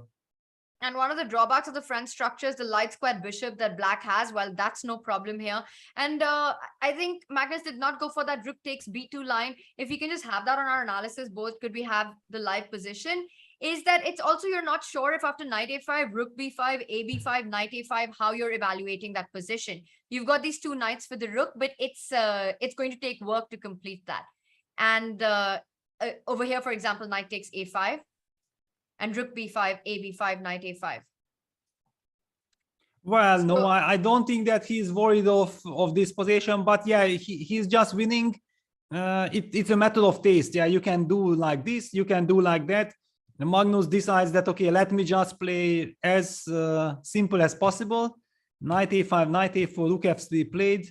He just wants to get his knight, I guess, to e4, put the pressure on the g3 pawn, and then technically win it. And it's kind of hard for white to even defend this g3 pawn, because once black's knight lands on e4, knight c5 played, rook g2 is going to come, and white's pieces are just so badly placed to try to defend anything or create any play. For example, you can go rook c3 here. After knight e4, can you actually try to create some play like this? Let's say you go rook c6. Yeah, rook c6. Yeah, you have to play like this. Yeah. Because this knight is a bit shaky, so I'm not even sure if Magnus wants to play knight e4 after rook maybe you go rook h1 check. Is that a problem after? No, before you go knight e4, rook h1 check, you've got to go king c2. Well, you play king c2, yeah, but I mean you can also just play another knight move to a4, yeah, and then provoke or force the trade of the bishop for the knight, and still it looks but I'm expecting that might be counterplay, no, with rook c7, knight c6, knight d8 ideas. Now I know what Magnus wants. After rook c3 wants rook a2. That's his idea. Wow. Okay, I can't take rook c5. Rook c3 played, by the way. We're going to find out if he goes for rook a2 or not. So what's the point? Rook c5, yes, rook a2 on the board. Yeah, I mean, that's the point, because rook takes c5, rook a5 is an eternal pin. You just can't get out of it, and you will lose material. And otherwise, if the knight jumps to c6, then Magnus goes knight e4, and white's rook is not able to enter on the c file, and then it just game over on the spot. Very nice. Yeah, rook a2 was a wonderful small little detail. Yeah, knight c6, knight e4 will be played. Peter, small little detail, but a very big drastic difference in the game, not allowing the rook to enter. And it's really something to watch Magnus to come up with these moves, you know, king f8, rook a2, rook h8, trading the rooks. All this precision is just amazing to watch it being played out. Well, there is only one medicine. Don't let him get this type of position. Yeah, that's the only thing, because okay, if you give Magnus a good position, then he will always find some very nice moves. I mean, he's not famous of not converting his advantages. Yeah, rook g2, and that's it. This is almost resignable, because white will lose another pawn and everything falls apart. Wow. G3 can't be defended. I'm still trying to see if there's any way that white can create some counterplay. Maybe come on in from rook a3 and try to enter with rook a6. Does that give hope to a white at all? He goes bishop a6, so still putting pressure on the b6 knight. And now do you go knight d7, knight c5? Is that the way to defend? Knight a4. Yeah, so it's the same idea. Yeah, basically, okay, the knight just moves. The pawn on g3 can't run away. The knight will be also activated. And I would even say that it wouldn't be premature just to resign, because it's such a hopeless position. Okay, Arjun makes some more moves, rook b8 check, king g7, but it's such a hopeless structure. Yeah, knight e7. Unfortunately, the king will always have the h7 square, so rook g8 will only be one check, nothing more. It would be a very different position if one black had a pawn on h7 and white's pawn was on g5. Exactly, that would be then we would be really excited, and we would be saying Magnus has to sacrifice his knight and so on, but unfortunately we can't really create so much intrigue in this pawn. All right, knight e7 played. So you're mentioning that black can in fact pick up on g3 and you don't care. But maybe rook g8, rook f8 and the game, I mean, at least something, Peter? Well, I mean, okay, first let's just include knight a4 to c5. Where is this bishop going at all? I don't have too many squares, you know. I literally have like one square, bishop b1, bishop b5. Yeah, but knight's also a question. Won't it be some checkmate as well? Knight bc, knight. I mean, okay, I'm completely winning. Plus, I have all these ideas. This rook g8 is nothing to worry about. Looks very scary. Do we have a move from? No, Magnus? not yet. Not yet. And what happens after taking on g3? Let's take a look at quickly, maybe with some arrows, this counterplay that Arjun might be hoping for. Let's say rook g3, rook g8, king h7, rook f8. You hit the f7 pawn. And okay, a couple of questions come up now. Exactly. Yeah, Magnus doesn't want any questions. He just goes knight a4 to c5. The question is on white. Yeah, white side that, okay, bishop b5. Do you let this knight c3, knight b3 mating ideas happen? How do you play? Do you play at all? I mean, the question seems to be, is there in fact, yeah, pardon me, but after bishop b5, knight c3, how do we stop checkmate? Peter, I don't know. Yes, no, I mean, there is no answer. Yeah, rook g8, king h7. Yeah, so Arjun is even sacrificing Maybe his now bishop. knight c3 anyway. Is that a possibility? Or knight c3, rook f7, king h6, knight g8, king h5, rook h7, king g4, knight f6, king f3. Maybe it works. Yeah, okay, it's the question that do you want to be fancy or not? You can also just take that bishop, yeah? Of course. But do you go knight c3 or will he snap up the bishop? There was that saying we were talking about, right? When you can take material or you can give checkmate, go for material. He goes Exactly. for material. And Magnus is listening to it, yeah. Just knight a6. Wow, and after rook f7, he just goes king h8. Please give a check, then I'm going to play king g7. And if you take on g6, I'm going to go king g8. And there are no perpetual check ideas. The game is lost. Amazing stuff. Wow, Peter, he plays Perk and then with the black pieces in crushing manner wins the first game. Yeah, in like 50 moves, he was kind of winning, yeah, with the black pieces. Knight c5 played. You can give a check on e7, but the king will run over to e8. So let's say knight e7 check, king f8, you come back, king e8. Yeah, and that's it. I mean, okay, yeah, Arjun goes f5. Desperation. But okay, knight checkmate. Yeah, okay, it's finished. And if king d1, there's rook d2 checkmate. If king b1, do you see the mate, Peter? Well, knight c3 check and then rook g1, yeah. Yeah. Wow, and that's it. Arjun resigns. Magnus Carlsen checkmating with the black pieces, starting with the Perk, defense, and getting a winning position in just 15 moves. Peter, we've got some time. Let's take a look at what really went wrong for white. Take us through from the opening. Yeah, this was a bit of a disaster for Arjun. Yeah, this is a total disaster. I mean, I feel like it was the final knockout blow. We know that the match is not yet over, but as you mentioned, yeah, that he needs to win not 2 games from the remaining 3. But in fact, if Magnus just wins 1 more, then the match is stopped immediately as Magnus wins it and seals the match victory. Okay, let's take a look at this because, to be honest, I'm not even sure that anybody got such a great position after move 15 with the black pieces in the Pirk. I mean, this was just too much. Yeah, c6. And we were so excited, right, after seeing the Perk on the board because we felt that this just gives Arjun the chances that he needs by playing an aggressive opening. And it didn't last too long, that optimism. Yeah, somehow I think that he got simply fooled. And the reason why I said that it looked to me that Arjun was not familiar with the things that Magnus very cleverly anticipating that Arjun probably will stick to the same system which he played in the first game, and then also Prague continued, and then Prague crushed Magnus. So it was one couldn't really have the feeling that Magnus will ever repeat the Pirk in this tournament, right? And but this is the typical Magnus smartness.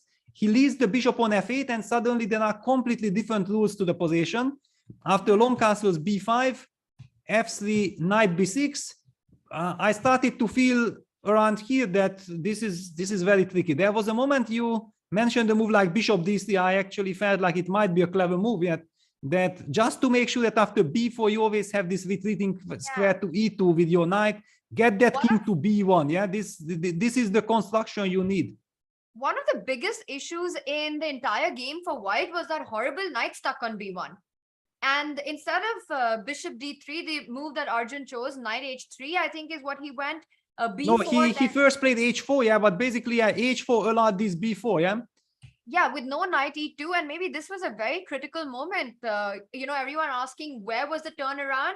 Nothing happened drastically after knight b1, but for the rest of the game, that knight was a nightmare for white.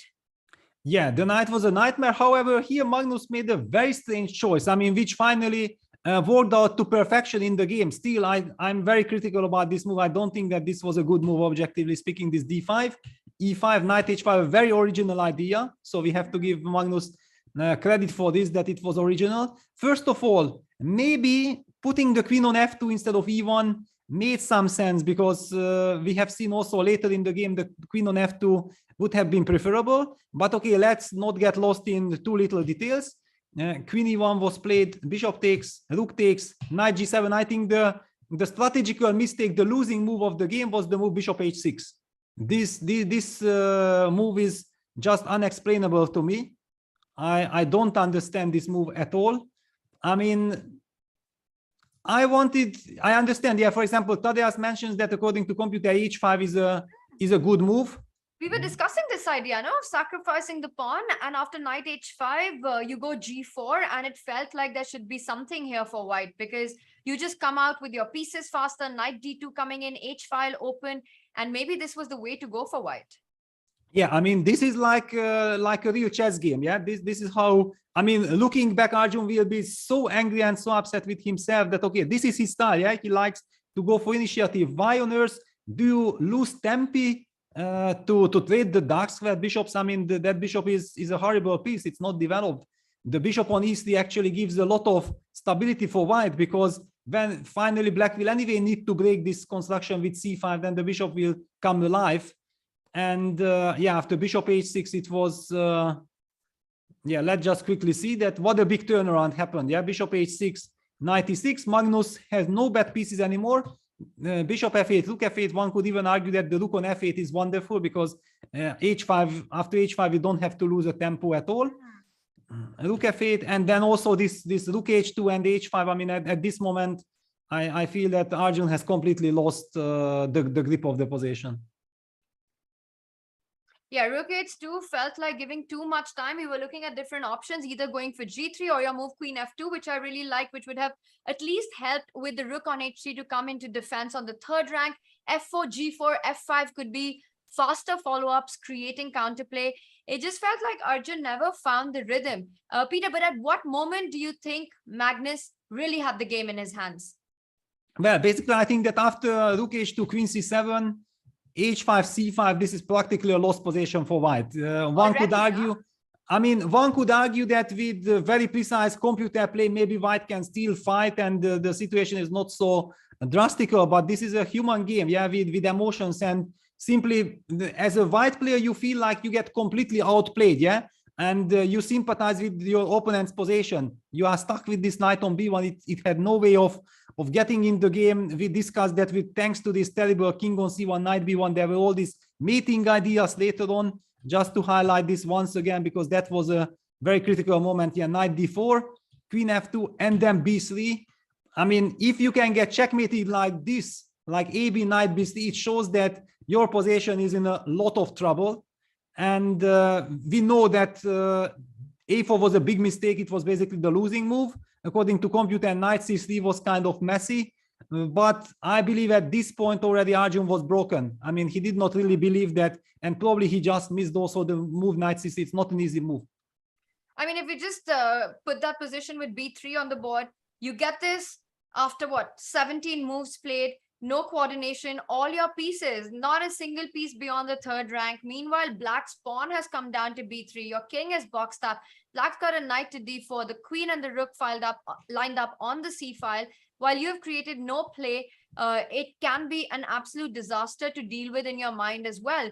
And we saw Arjun rush up with a4. Knight c3 was the final chance he had. After a4, Magnus went on to win the pawn and converted it with nice technique. I think even small moments like rook h8, trading the rook on the h file, coming down the file with rook h2, that move king f8, a small little move with big consequences for white. Perfect technique here, and in just a few moves. In fact, Black ended up checkmating white at the end. So a very difficult game one, and in a sense, if Magnus with the white pieces wins the upcoming game two, it will be match over, which means that to keep chances alive, Arjun at least has to draw and then go on to win the next two games, or win the next one. Tough task ahead of Arjun with the black pieces.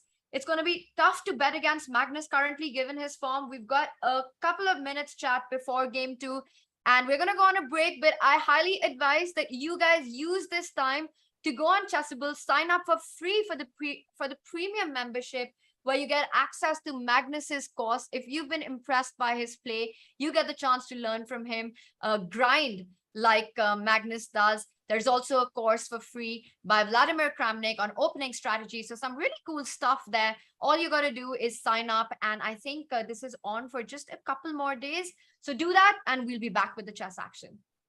Air quality isn't the first thing that comes to mind when you think about chess and esports, but it affects our focus, decision-making, health, sleep, and more. What's in the air you breathe? Find out with Air Things.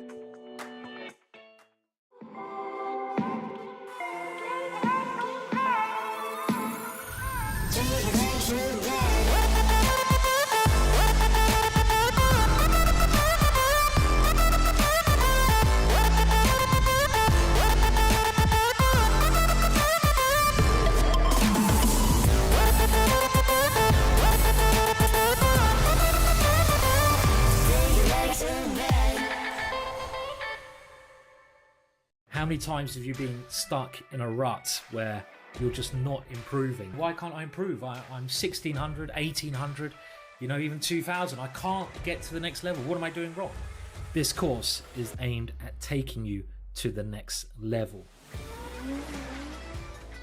I show you one game which has inspired me, which has really helped me in a particular idea. And this is what Baer said in his notes. The move h4 is not to try and checkmate black, it's to try and stop black from playing f5. And I'm going to show you one of my own games where I've used that idea and I've put it into practice. That's why I started playing h4 in multiple positions. I now play bishop e2, and you can see it's very similar strategy to the last game. I want to play h5. Best form of defense is attack, and calculation is key. Force your will on your opponent. Rook to d4. Boom! So get yourself a nice cup of coffee, get yourself a nice comfy seat, lay back and learn. Hi, I'm Leko Neronian. I'm Magnus Carlsen. My name is Anish Giri. Grandmaster Adiman Bhaskar. Grandmaster Hans Niemann. Grandmaster Lim Quang Le. Ivan Šarić, former European champion.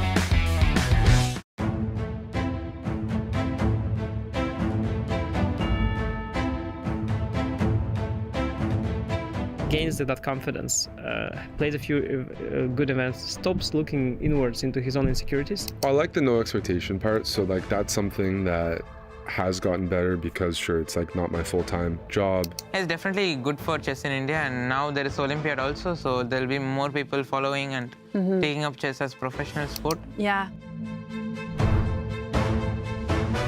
and it's surprisingly concrete still, no? Like, e takes d4, good move, this d takes e4, the d takes e5.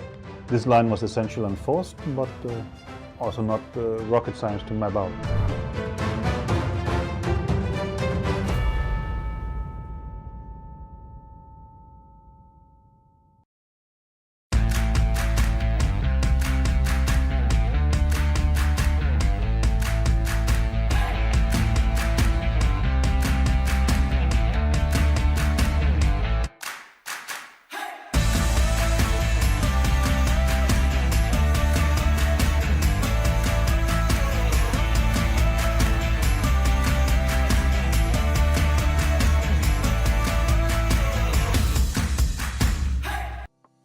Welcome to the new Chess24 playing experience.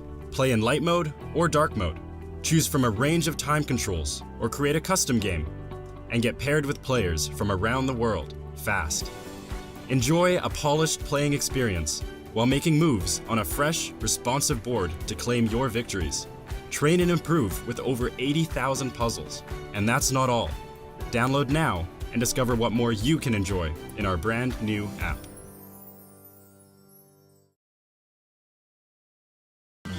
This is John. John loves to study chess. This is David. David loves to study chess as well, but efficiently. John spends more time setting up the board and figuring out what's on the page of his book than he gets to study. David likes to take it easy and use his time wisely.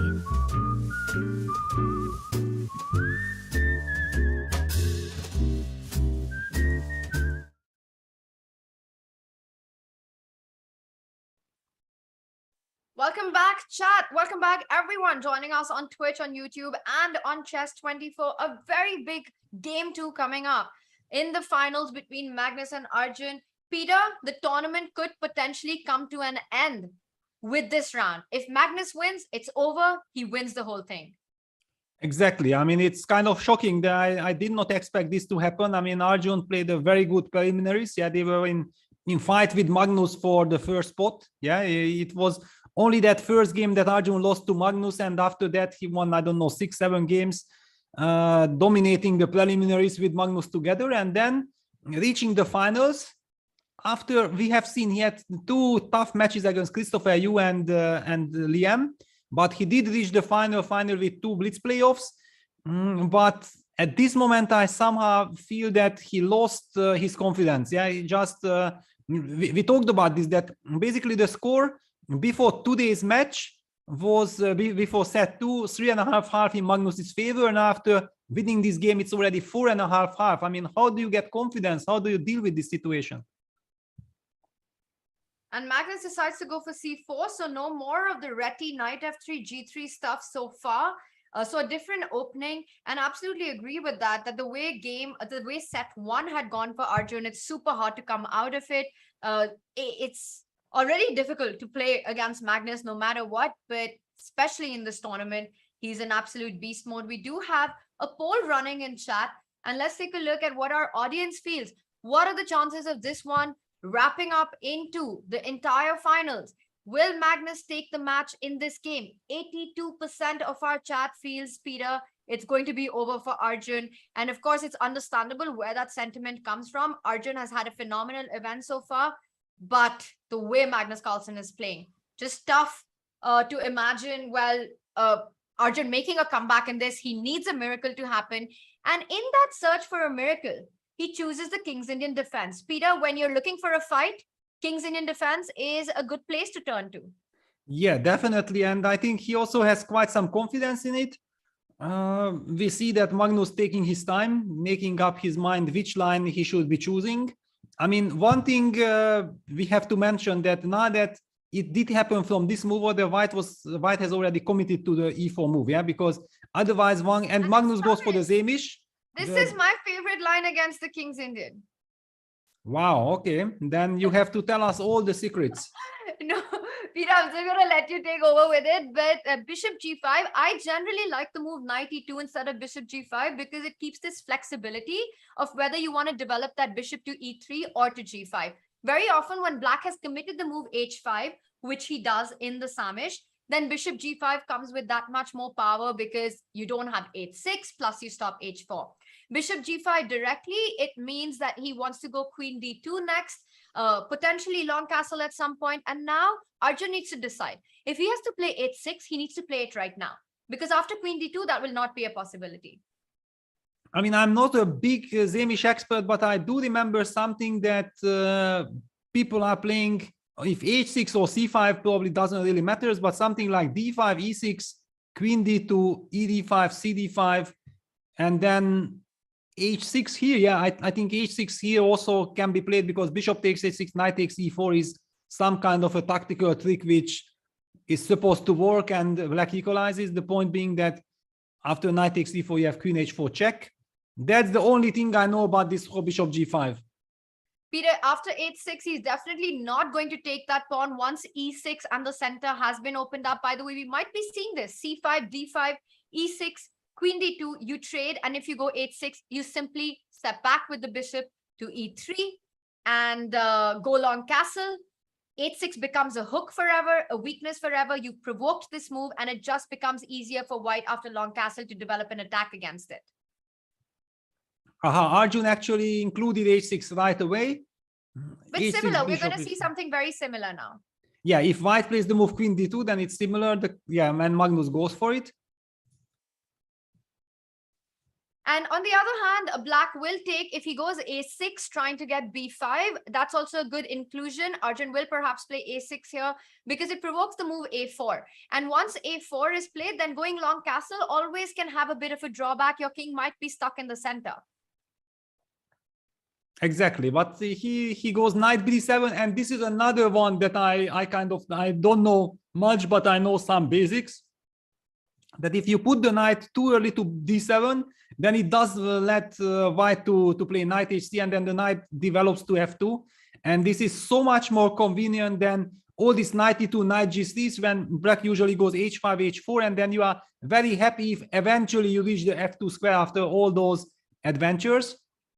Now Magnus is able to do that right away. I think it's a big step forward for white. a6 played, and Magnus having a think here. He still can't take bishop takes h6 because knight e4 is always in the air. And he's thinking whether he wants to commit a4 or not. Interesting decision by Magnus. He goes knight f2 because now b5 can be met by bishop h6. He's basically fought against the threat of queen h4 as a check. So Arjun still doesn't have time to go b5.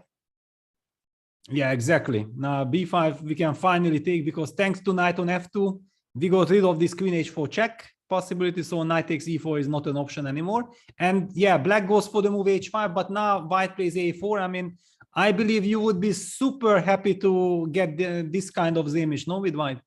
100%, and exactly because of what you mentioned. Usually there's a knight dance to get to f2. Let's just point it out with arrows how it does arrive to f2. You have to go knight e2, knight g3, bishop a. We can just do it with arrows, Peter. Knight g3, knight lands on h1. After h4, white is already castled, and then we get to f2. So instead of 4 moves, white has managed to get this position in just 2. So that's definitely something to be happy about. Yeah, very happy. And also now this h5 you mentioned as well, that the h5 is kind of also some weakness. The g5 square is there. Yeah, black goes for knight e8, knight c7. This is, I believe, the best what black has already.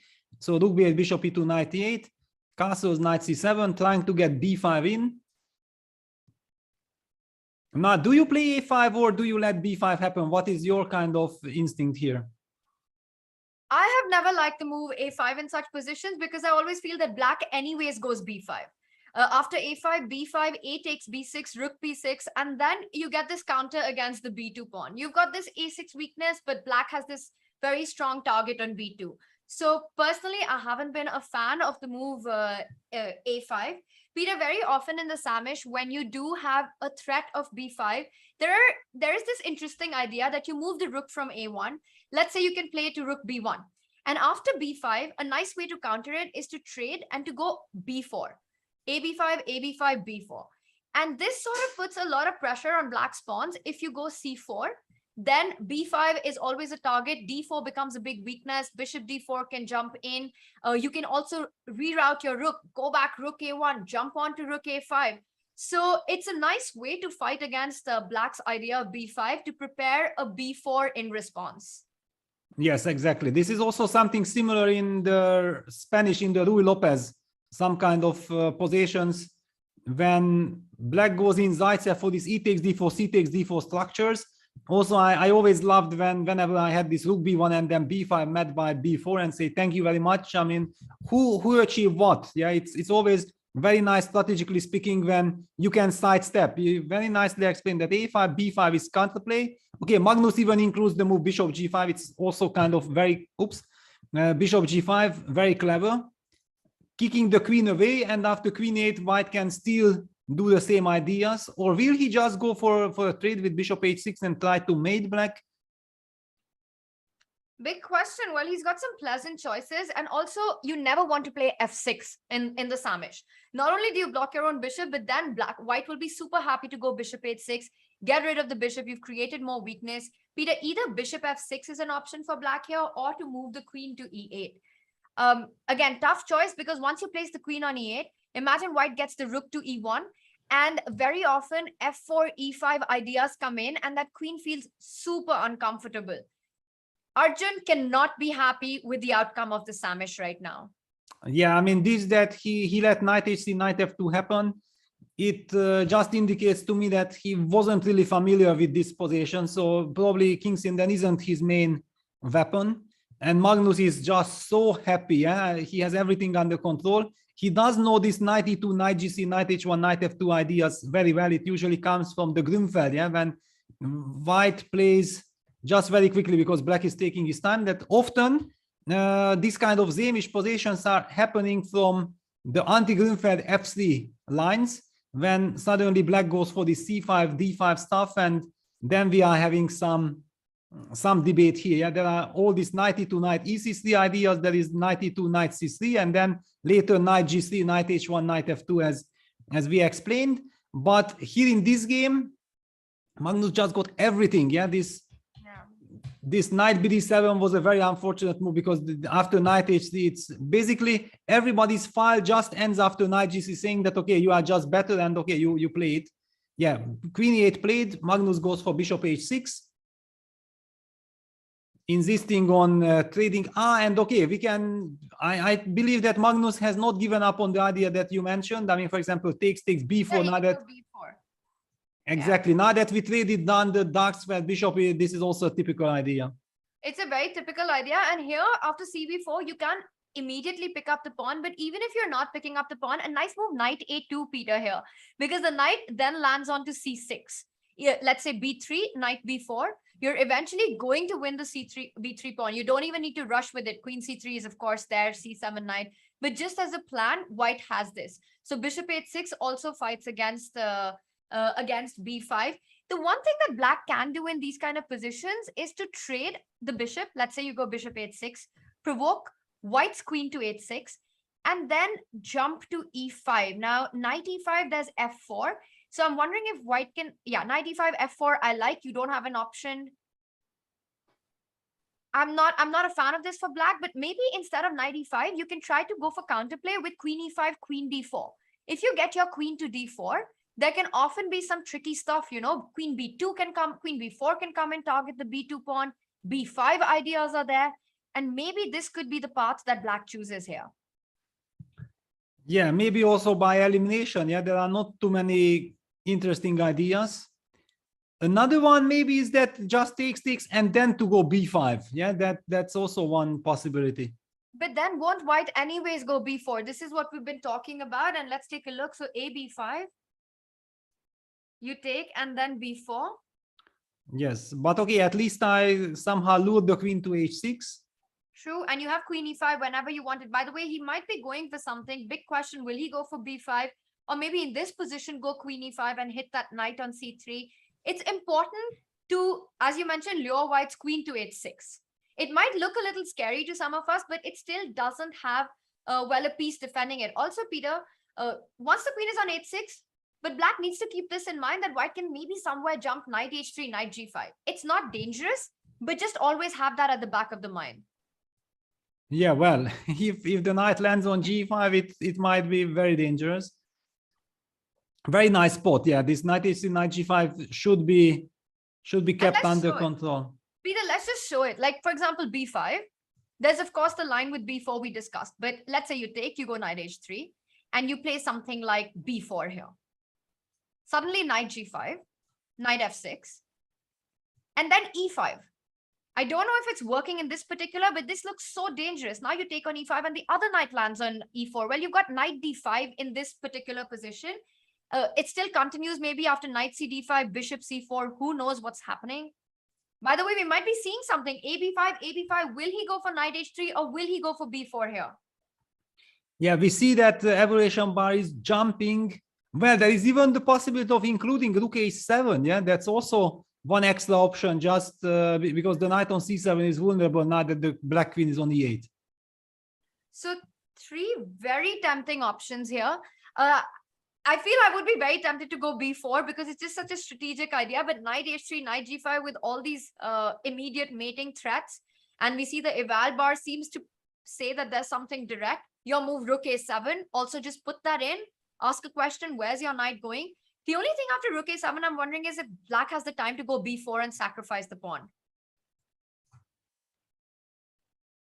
b4, yeah. And then we take, and then some rook b2. Rook b2, queen e5 someday. I mean, maybe some ideas like this, some counterplay for black, some hope. Yeah, somewhere, some hope, yeah. Yeah, and there is the fourth one. I was also kind of thinking about it. Tania is mentioning that, yeah, according to computer, f4 is crushing. Yeah, that's the other idea of just trying to go for this f4, e5, and so on. But clearly the key idea here is that after b4, you need to sacrifice.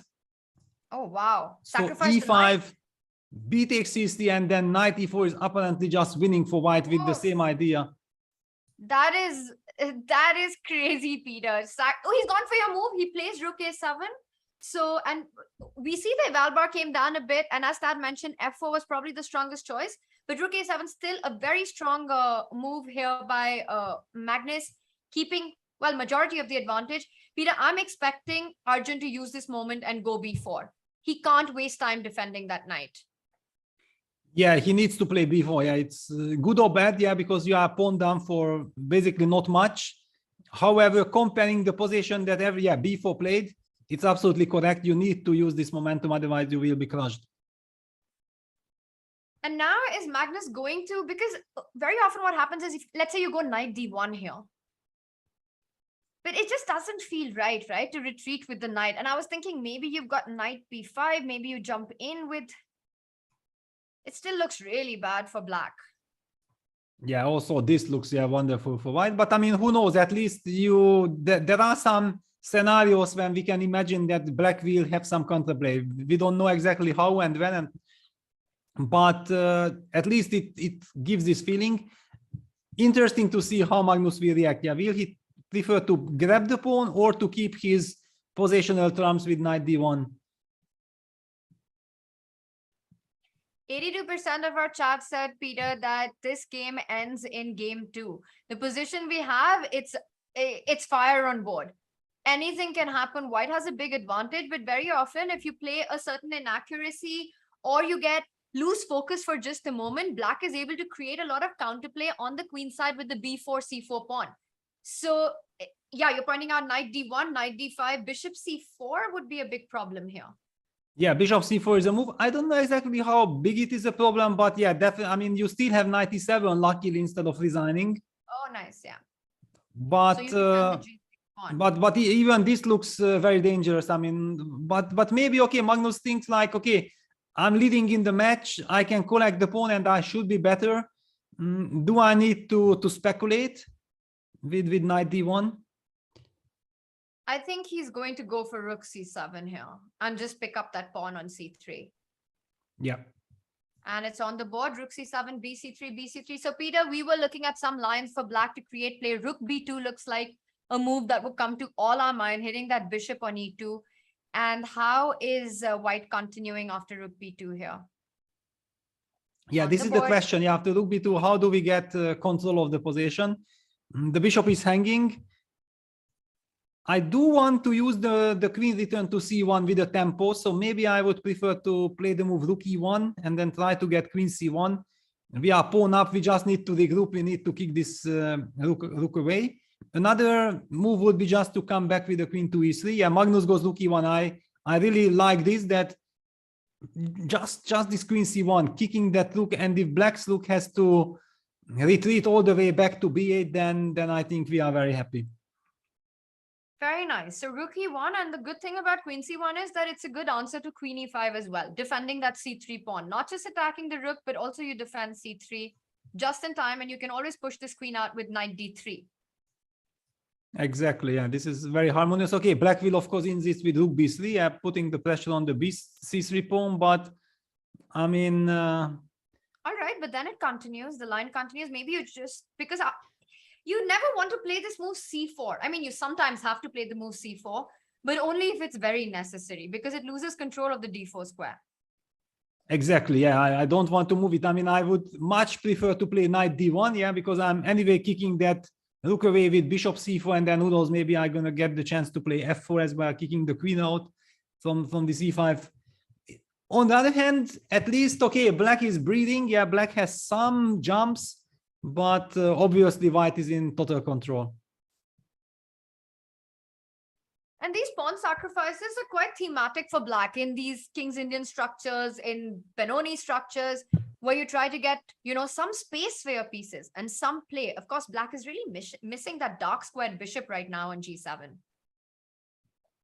Yeah, if we would have that bishop on g7, it would be a completely different game. Yeah, this is a problem. But still, I also feel like black has some hopes, because look at all the heavy pieces from white.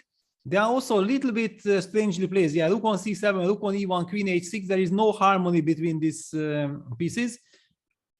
So maybe this gives some hope for black, but it looks like this queen c1 tempo will be quite crucial. Besides maybe, no, but after queen e5, I do prefer to go queen c1. I don't want to go queen e3, because just to highlight, queen e3 might run into some knight b6, knight takes d5 ideas. I don't want to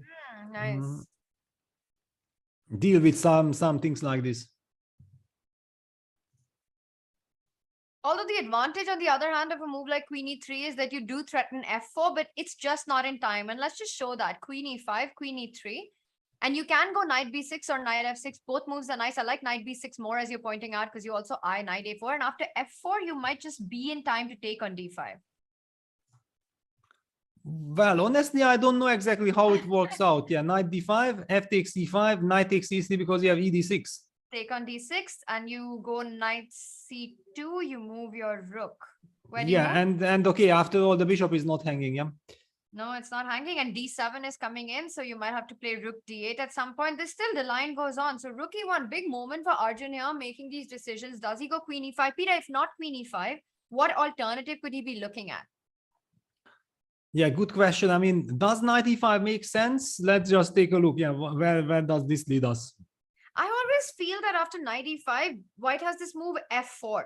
And unless you've got knight he goes queen e5. He goes with the move that we were discussing. And once again, we see our Valbar does not approve of it, but it's a natural move and it creates instant pressure.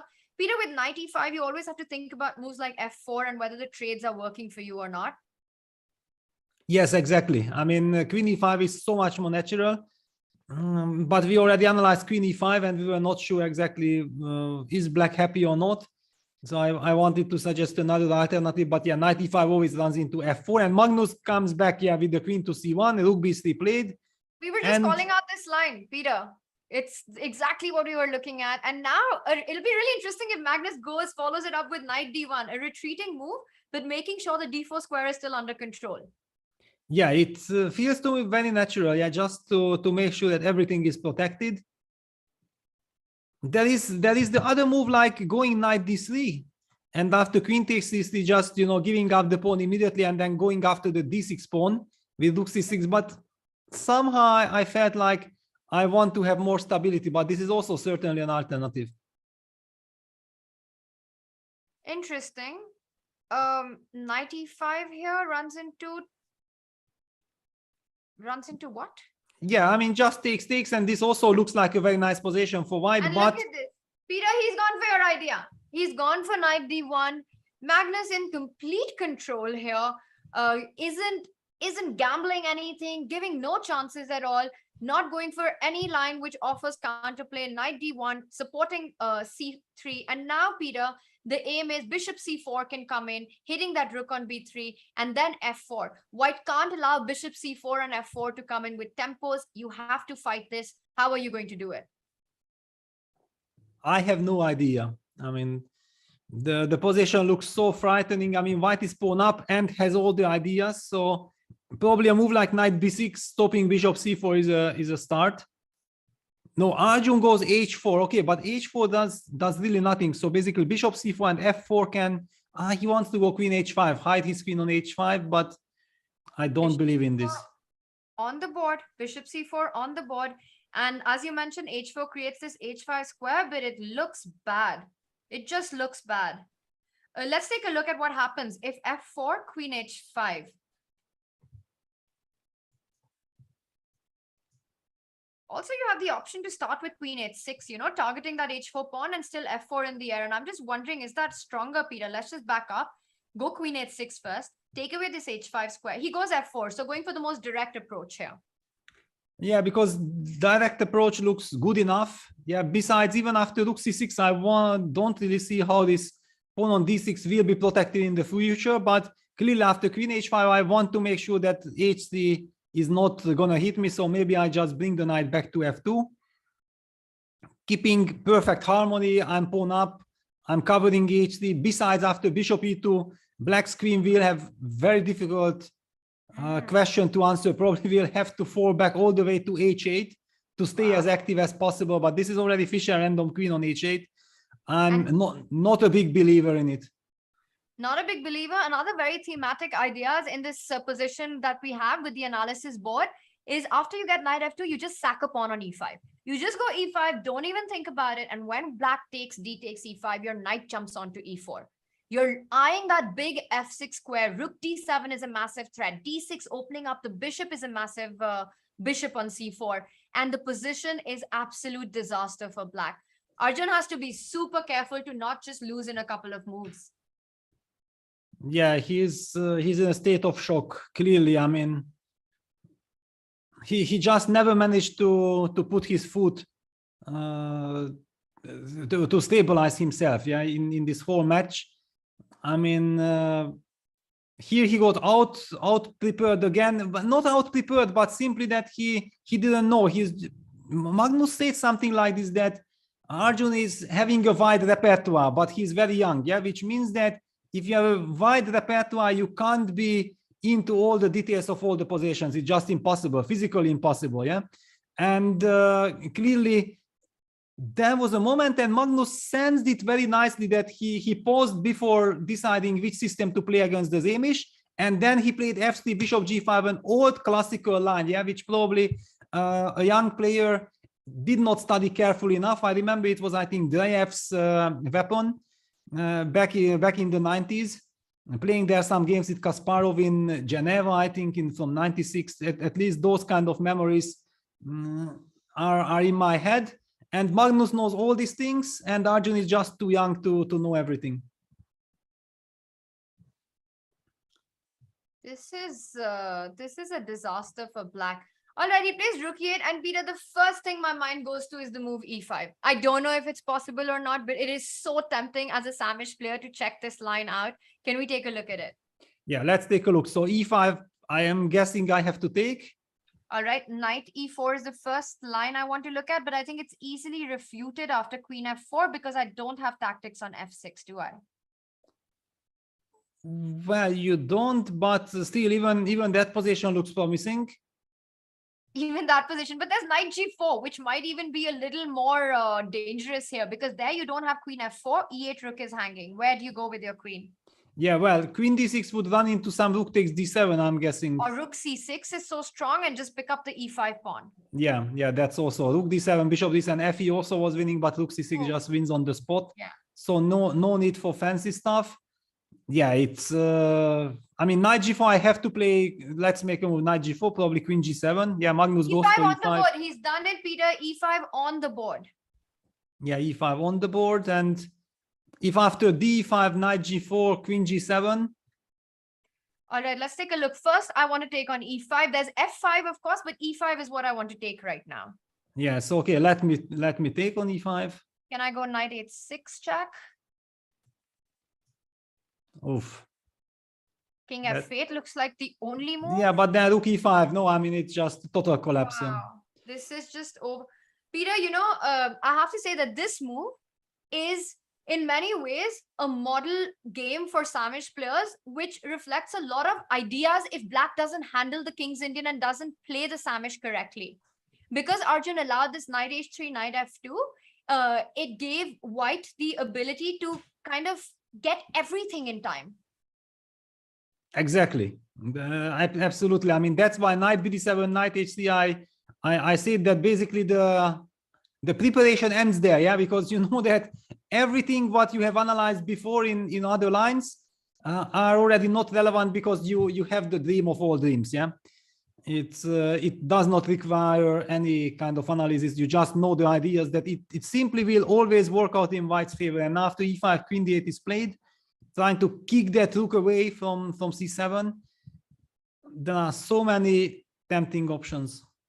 So many tempting options, and you can also consider just moving the rook and not getting tempted. For example, rook a7. Just move it, yeah. And you take on e5? Probably, or I have also some queen b6 move, but Queen b6, I'm so tempted to take on d7 and go knight e4 as well, which by the way is an option in the initial position too. Yes, it is an option, but I still don't see it exactly how it's checkmate.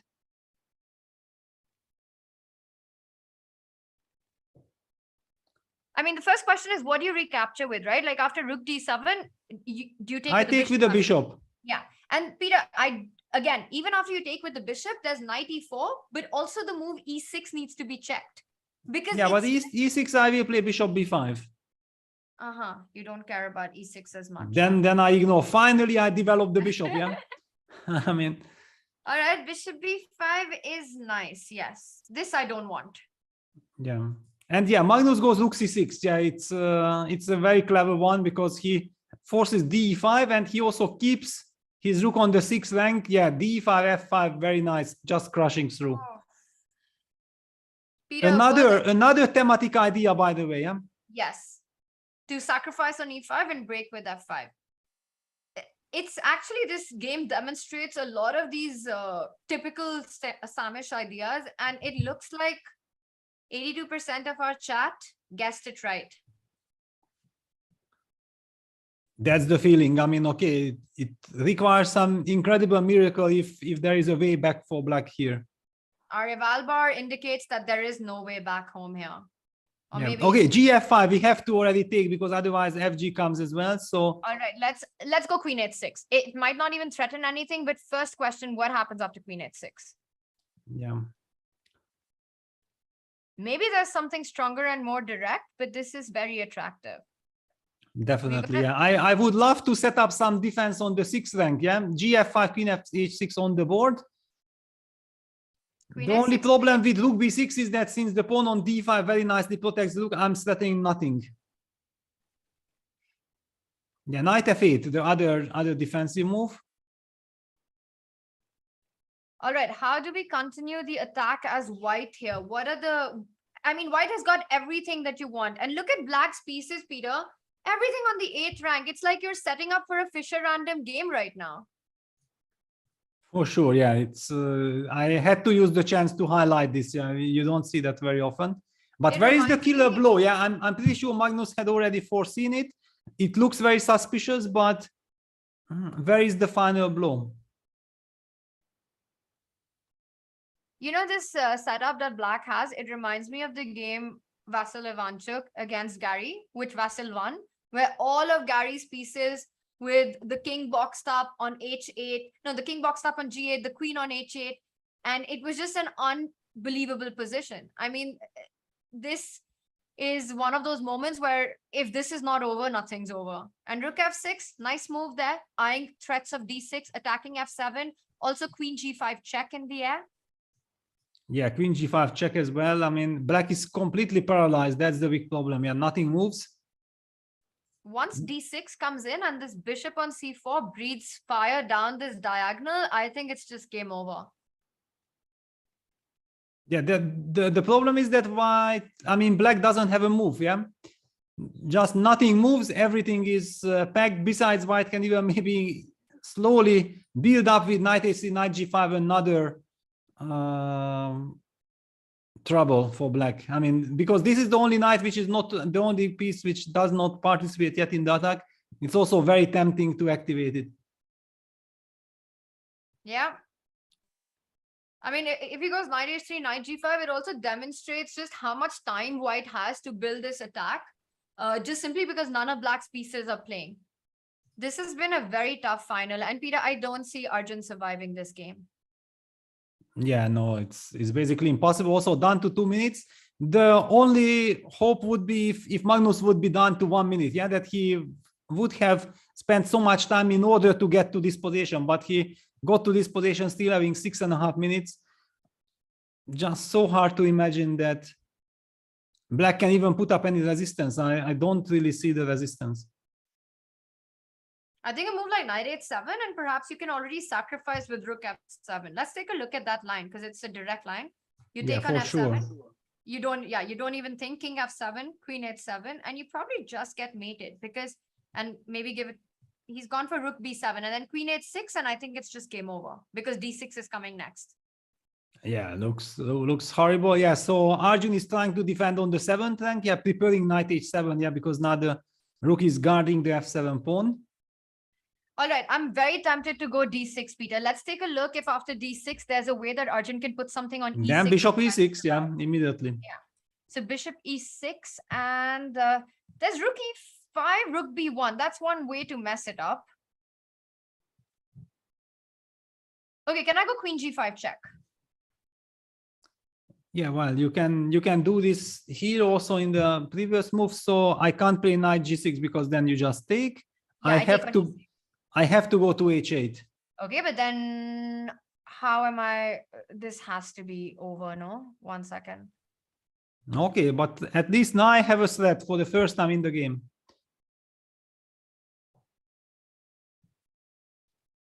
And look at this. Rook h6, knight h7, queen h5, f6.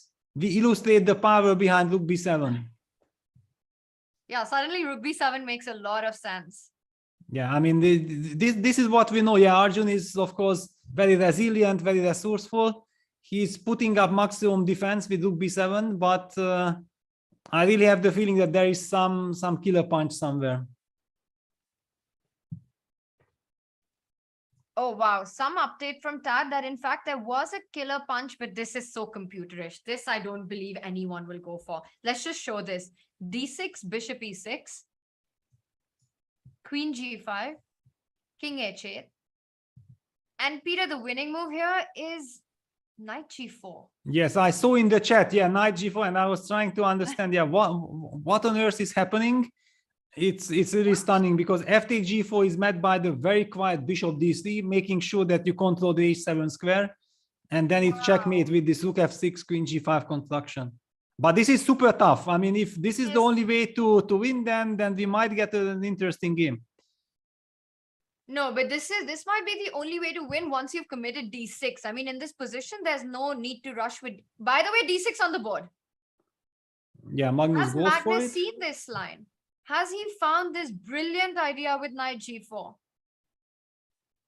Yeah, let's see. I mean, bishop e6 will be played, I'm guessing. All right, something more human here, Peter. Queen g5 after, let's say, you go bishop e6. Mm-hmm. Queen g5, king h6. And here there's this amazing computer line with knight g4, but also just rook h6. Forced to go knight h7. Queen h5. You've got to go f6. I take on e6 and I take on f5. Oh, just humanly, yeah. Yeah, and you can take on d6, but yeah, then I will take on d6 definitely. you will take on d6. And do I have time to jump? Because knight e4, you got rook d1. That's my hope, yeah. That's your hope. And that's a real hope. We're going to find out, by the way, bishop e6 on the board. Things are getting hot.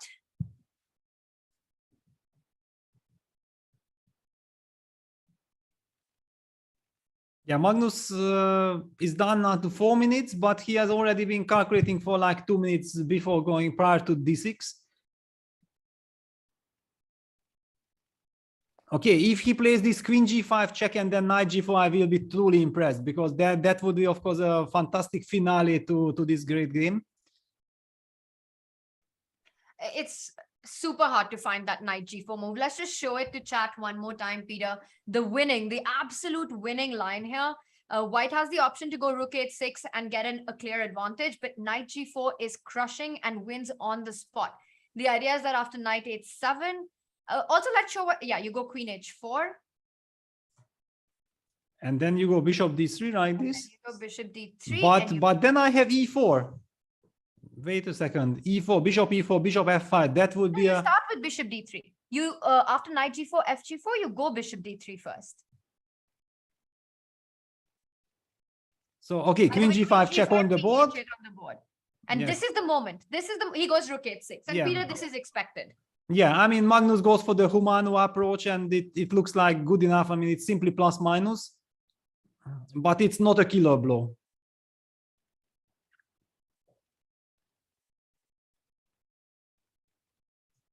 It's not a killer blow, but maybe it's just not required. You know, you don't have to win the beauty prize as long as you win the game. For sure, yeah, for sure. And this knight g4, fg4, bishop d3 kind of things are so difficult to calculate, yeah, because you see that you have these mating ideas, but you also feel that not like I blunder something just because trying to play for the galleries, yeah. This is the Exactly. All right, so f6. One of the simple lines that we've been checking out is simply trade on e6, pick up the f5 pawn. It's by the way happening as we speak. It is being played out. Rook d6 is what we're expecting here, and then Magnus snaps up the pawn on h4. Material is still equal, but black's pieces are just so terrible. Yeah, and the structure is very bad. Yeah, and white's knight is ready to jump to e4 with the tempo. Of course, yeah, always you have to pay attention to rook d1, but yeah, rook g7 played. But Peter, at least it's a game, right? Black isn't getting checkmated immediately. And that's progress for Arjun right now. That's a huge progress. And let's not forget, if it's a draw, then he gets another game. Yeah, and after surviving this, maybe it could be, you know, the signal for him that, okay, maybe there is something more that I can do in this match if he survives. Yeah, he needs to survive this.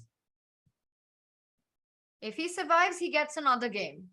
h3, that's a nice move, just creating a luft. So now always the knight is free to jump as well, but needs to be still careful of rook d1 because always ideas. But I think with h3, he's just implying that knight e4 or knight g4 is coming up. And when you go rook d1, you'll trade, hide the king on h2.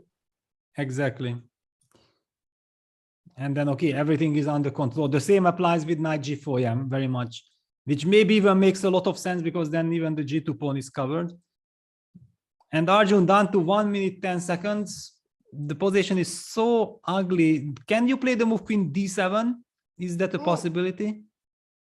Yeah, I mean, you don't want to get mated. You want to try to offer a queen trade. Makes a lot of sense to me. But I would be surprised if Magnus went for an endgame. I would want to keep the queens on the board. But how do I do it? Maybe queen h5 or queen f3. These are the two moves that come to my mind. Yeah, queen d7 on the board. Well, there is also an argument that you Queen could f3, take. he goes for queen f3. Yeah, there was an argument that just to take and go knight e4 with double attack on the f6 and c5 pawns, but still you don't want to trade the queens. Definitely you don't.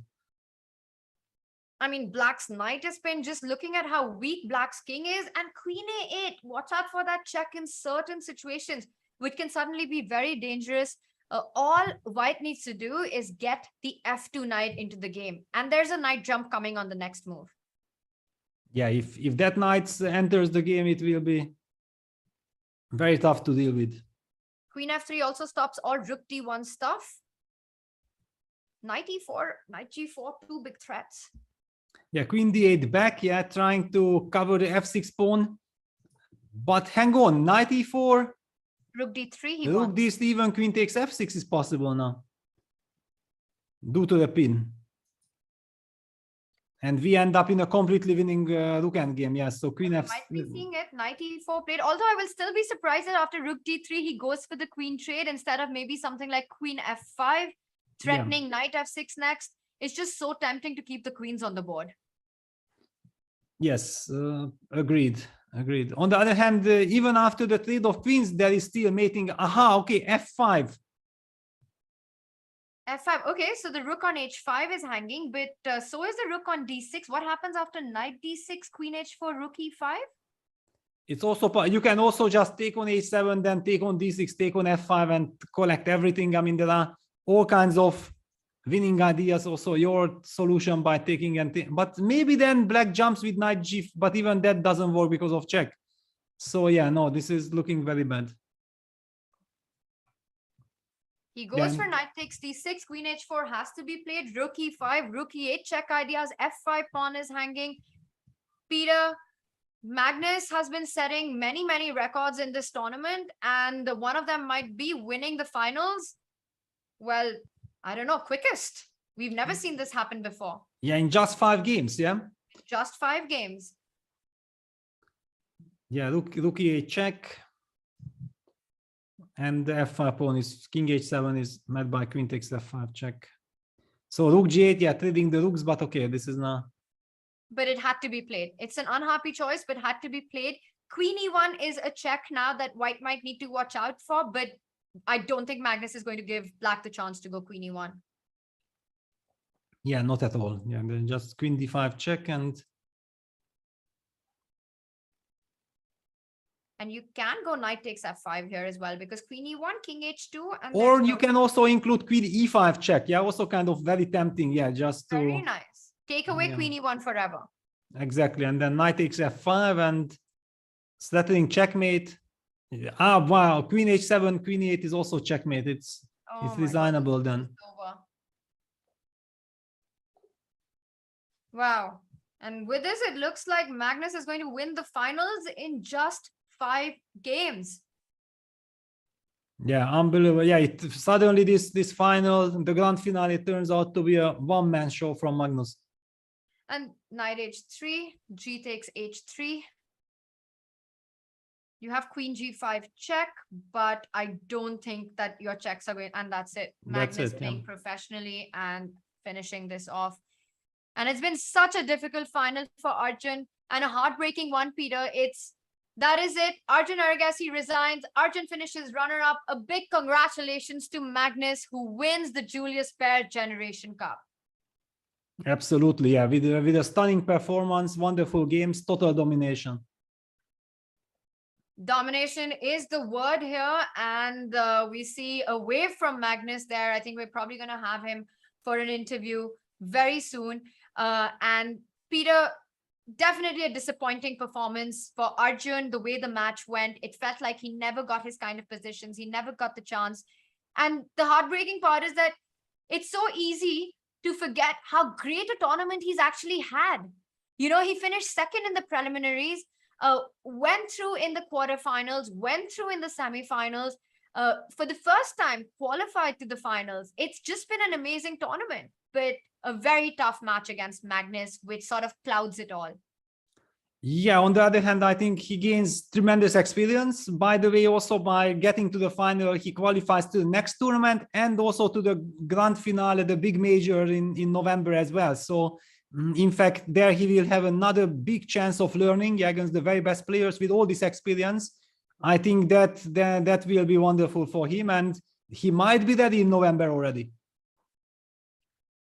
Yes, November is the final event of the Meltwater Champions Chess Tour, and Arjun, these are our final standings. Arjun finishes runner-up, Magnus wins the Julius Baer Generation Cup, and of course, there are going to be 8 players qualifying for the November final, the big major, the final major of the tournament. Peter, your thoughts on this matchup? and everything that we experienced. For me, it's just surreal that after the big, tremendous fights that we had in the quarterfinals, in the semifinals, in the preliminaries, the turnarounds, the drama, just feels a little anticlimactic the way things ended. Yeah, Magnus was just too powerful. Arjun never really got a chance. He never got the flow. Yeah, and we know also that Magnus, by winning games, he is getting, you know, more and more brutal. Yeah, we have seen today. We have him with us in the studio, Peter. You have something negative to say about your play today. How happy are you with this final day? I mean, there is a lot that I can say, but I'm very happy. I sort of played very much throughout this match like anti-young player chess.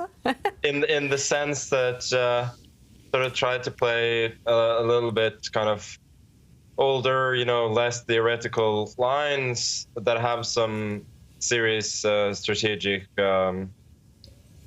complexity, and it worked out really well. I feel like in the second game today, already from the opening, I had a considerably better position, and after that, it was fairly straightforward. So what are you the most happy about with the way you played in, well, the whole tournament? I mean, for the final first, I would say that I'm happy with the opening choices that I made, the sort of psychological, the strategy I had from a psychological point of view. And then for the tournament as a whole, I think the level was pretty good. Could have been even better, of course. I feel like I dipped a little bit at points in the knockouts, but then obviously the finish was nice. Yeah, I feel I hear more and more in your interviews lately that you talk about psychology. Is it something you focus more and more on in your chess? Yeah, for sure. And now I'm playing younger and younger players, so it makes sense to employ some different tricks as they catch up. Yeah. And something else that David has mentioned him noticing, that not as often you castle anymore. Is it a trend that you're not castling in some of your games? I think I just play terrible openings that don't enable me to castle. I think it's as simple as that. All right. Now, Magnus, another congratulations. You have now reached 2,900 on the tour ratings. No, that's very nice. I'm assuming like most of the gain recently has come from this tournament alone. And while I obviously I can nitpick things here and there, and I obviously will, overall, I mean, the performance has been, score-wise, has been great. I mean, as I said before, after the round robin, it was on par with some of my best rapid results ever. And now in the knockout, even though I wasn't always happy, you know, the score was great.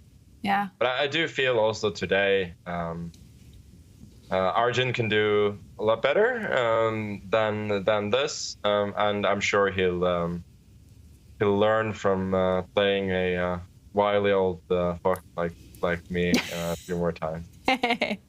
Very nice. Now, talking about the ratings, we know 2,900 is a goal in classical chess, in Blitz, and in the tour. Is it possible to reach 3,000?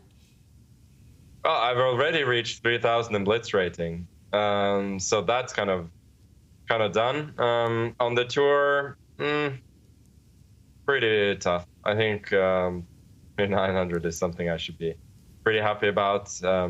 My rapid beta rating has also reached 2,900 a couple of times, so that's a good benchmark. And playing this tournament in such a fantastic fashion that you have, I want to ask you, because obviously there's been controversy, some drama going on, and we've seen in other sports with big sports stars, they sometimes thrive when there is some drama, controversies going on. How you felt more motivated because of the stuff going on? I cannot say that 100%, but I haven't felt less motivated. Let's put it like. Okay, and well, regarding the Niemann story, can we expect a statement from you coming out tomorrow? Yeah, we'll say a little bit more, whether it'll be tomorrow or one of the days after is not completely. Yeah, is it something you look forward to get off your chest, maybe? I mean, to some extent, I generally want there to be, cheating in chess to be dealt with seriously. But yeah, we'll see. We'll see what happens. I'll certainly put out a statement very soon, and that will be also not be all you hear from me on the. Okay, we definitely look forward to that. Chess-wise, what is coming for you in the near future now? Something you look forward to? Yeah, for sure. I'm playing the European Club Cup with my club Offerspill. That's starting, I think, Monday, maybe, in a week and a day. So that's my next challenge. And obviously after that, it's the next tour event. So never any time to be bored. Yeah, that's nice. And the big news yesterday, actually, there's going to be a huge chess boxing event in LA in December. One of your friends, I think, Lawrence Trent, one of the headlines there. What do you think about chess boxing? I think it's a great spectacle, and I hope to. I've been invited by my good friend Ludwig to commentate, and I hope to be able to do it. And obviously, when it comes to Lawrence, I know he's taking this super seriously, and Aman as well. So it's gonna be a great fight, and I just hope that they will both escape with their health. I agree. Who would be your ideal chess boxing opponent, Magnus? Oh, that's a difficult question. I think there was somebody who has wanted to fight me in the past, whom might be a suitable opponent both in boxing and in chess. And I'll leave it to you and the viewers as well to speculate to whom. We'll get right on that. Magnus, again, big congratulations on winning the tournament. Thank you. Thank you for joining us.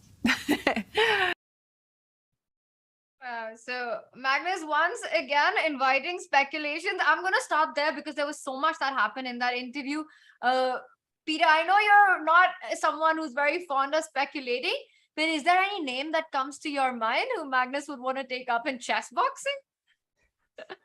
Well, I think it was pretty clear from what Magnus has stated, but if he is not naming the opponent, then I definitely not gonna. I am at a loss. I can't think of anyone, but I see chat has some suggestions, interesting stuff. Yeah, for sure. I mean, it was very nice. I want to talk about some chess things instead, because Magnus was saying that he was using psychological ideas. Yeah, that he uses some old lines, forgotten lines, which the younger generation is not that familiar with, and it worked to perfection. And exactly this is what I said, that now that Arjun experienced this, yeah, he definitely gonna be ready. I mean, much more ready for this kind of challenges next time. Will be super interesting to see him in the majors, where he will have the chances to play all kinds of matches. Yeah, it's a match format, very well prepared already. Because if the players are adjusting to it, then maybe Magnus will also have to adjust his style. For the moment, it's working against the youngsters, but you can't just rely always on the same strategy. And Magnus is also famous for evolving. Yeah, always getting ahead of his opponents, and it worked to perfection in this event. Yeah, very interesting, that point about psychology becoming a bigger part in his preparation as he takes on the younger generation. We saw that work really well in his match against Arjun, where pretty much in the 5 games in which the finals was decided, It all came down to the opening, the positions right after the opening. The 2 games today, the 3 games from set 1 as well. So interesting stuff there. Peter, he mentioned that, if he wants to be critical, he can still find reasons to be critical about his play today. And that is something that I can never get my head around. He plays this final, but he still seems like there's more that he could have done. I don't think about today's game, but very much the 3rd game yesterday. Yeah, this still, you remember I called out that Magnus will no way take on b6, no way he will trade the queens. And after some hesitation, he went on to take on b6 and ended up in a worse endgame. And he was very unhappy with everything that happened there. I think that was the only weak moment. Otherwise, he was just dominating. He played excellent chess. One could argue, yeah, yesterday he gave that bishop h4 g5 chance as well. So there were like a couple of small lapses, but the overall performance, overall picture was fantastic. No, dominating, crushing performance. Now, the other thing in the interview that happened that I think hasn't happened so far is that Magnus, Peter, the big controversy that's been happening, that Magnus actually for the first time used the word cheating. He's always sort of, left it to speculation, never been direct about it, what he's implying. Of course, people have drawn their own conclusions, and the general perspective has been that this is what he's talking about. But Magnus mentioning that he will be giving out a statement very soon and deciding to, come out and say that he has been talking about cheating in chess. It gives a bit of clarity that at least what we can expect in this coming week, and hopefully that should put a lot of this to rest. Yeah, that would be, of course, fantastic. Yeah, if we get some facts, we get some news, and at least it seems like we are definitely making some steps. Yeah, Magnus was kind of giving interviews. Every interview he was revealing something, and yeah, I'm really waiting for this statement to get some clarity, because after all, for the moment we don't know exactly what happened, and it would be really nice to finally clarify it.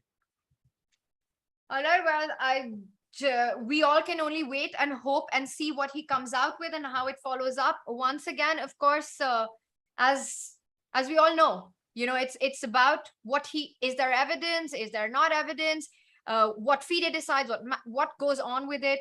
We have to give it time to unfold, and we should be expecting something this week. Right now, it's all about Magnus enjoying his win, doing it in dominating style. We've been discussing, has the controversy been an extra motivation for him or not?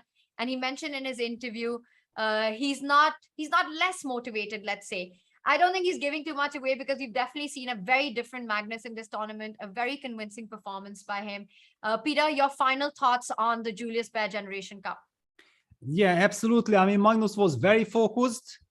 He did experience a little bit with the Pirk, but a part of that game against Prague, yeah, where he mixed up the move and ended up in a lost position, it worked twice to perfection against Arjun. Yeah, the first game in the preliminaries was a crushing defeat on Arjun, and now also today in the very first game, the same Pirk worked to perfection.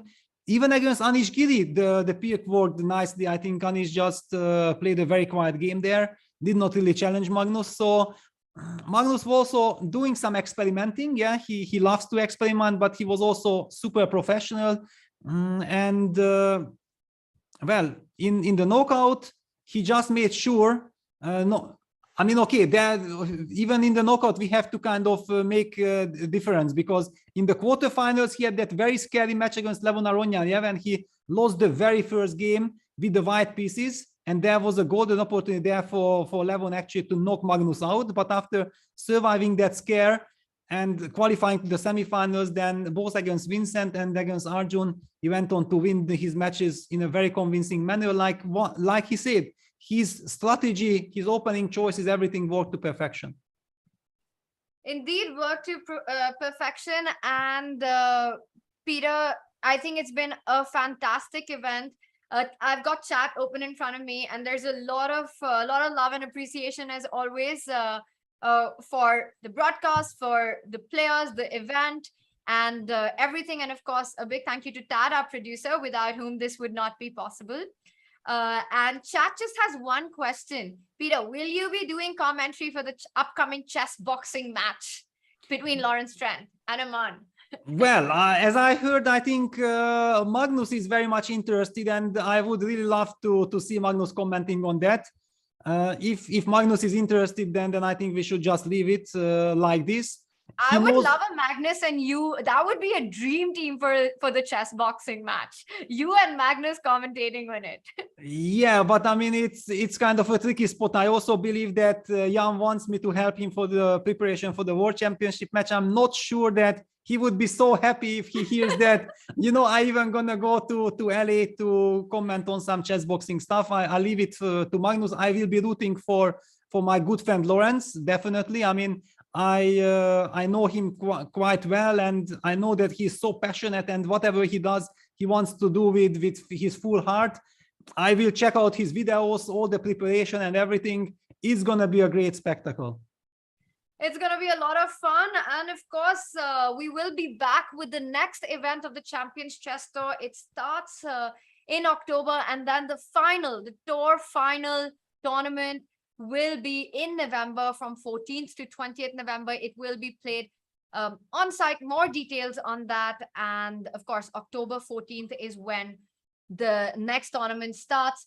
Chess24 will be back with all the action, chat. It's been so much fun doing this event. The pre-shows we had with all our guests, a big thank you to all of them for joining us, because it really got in so many different perspectives to a situation, Peter, that is big news in the chess world right now. A variety of insights.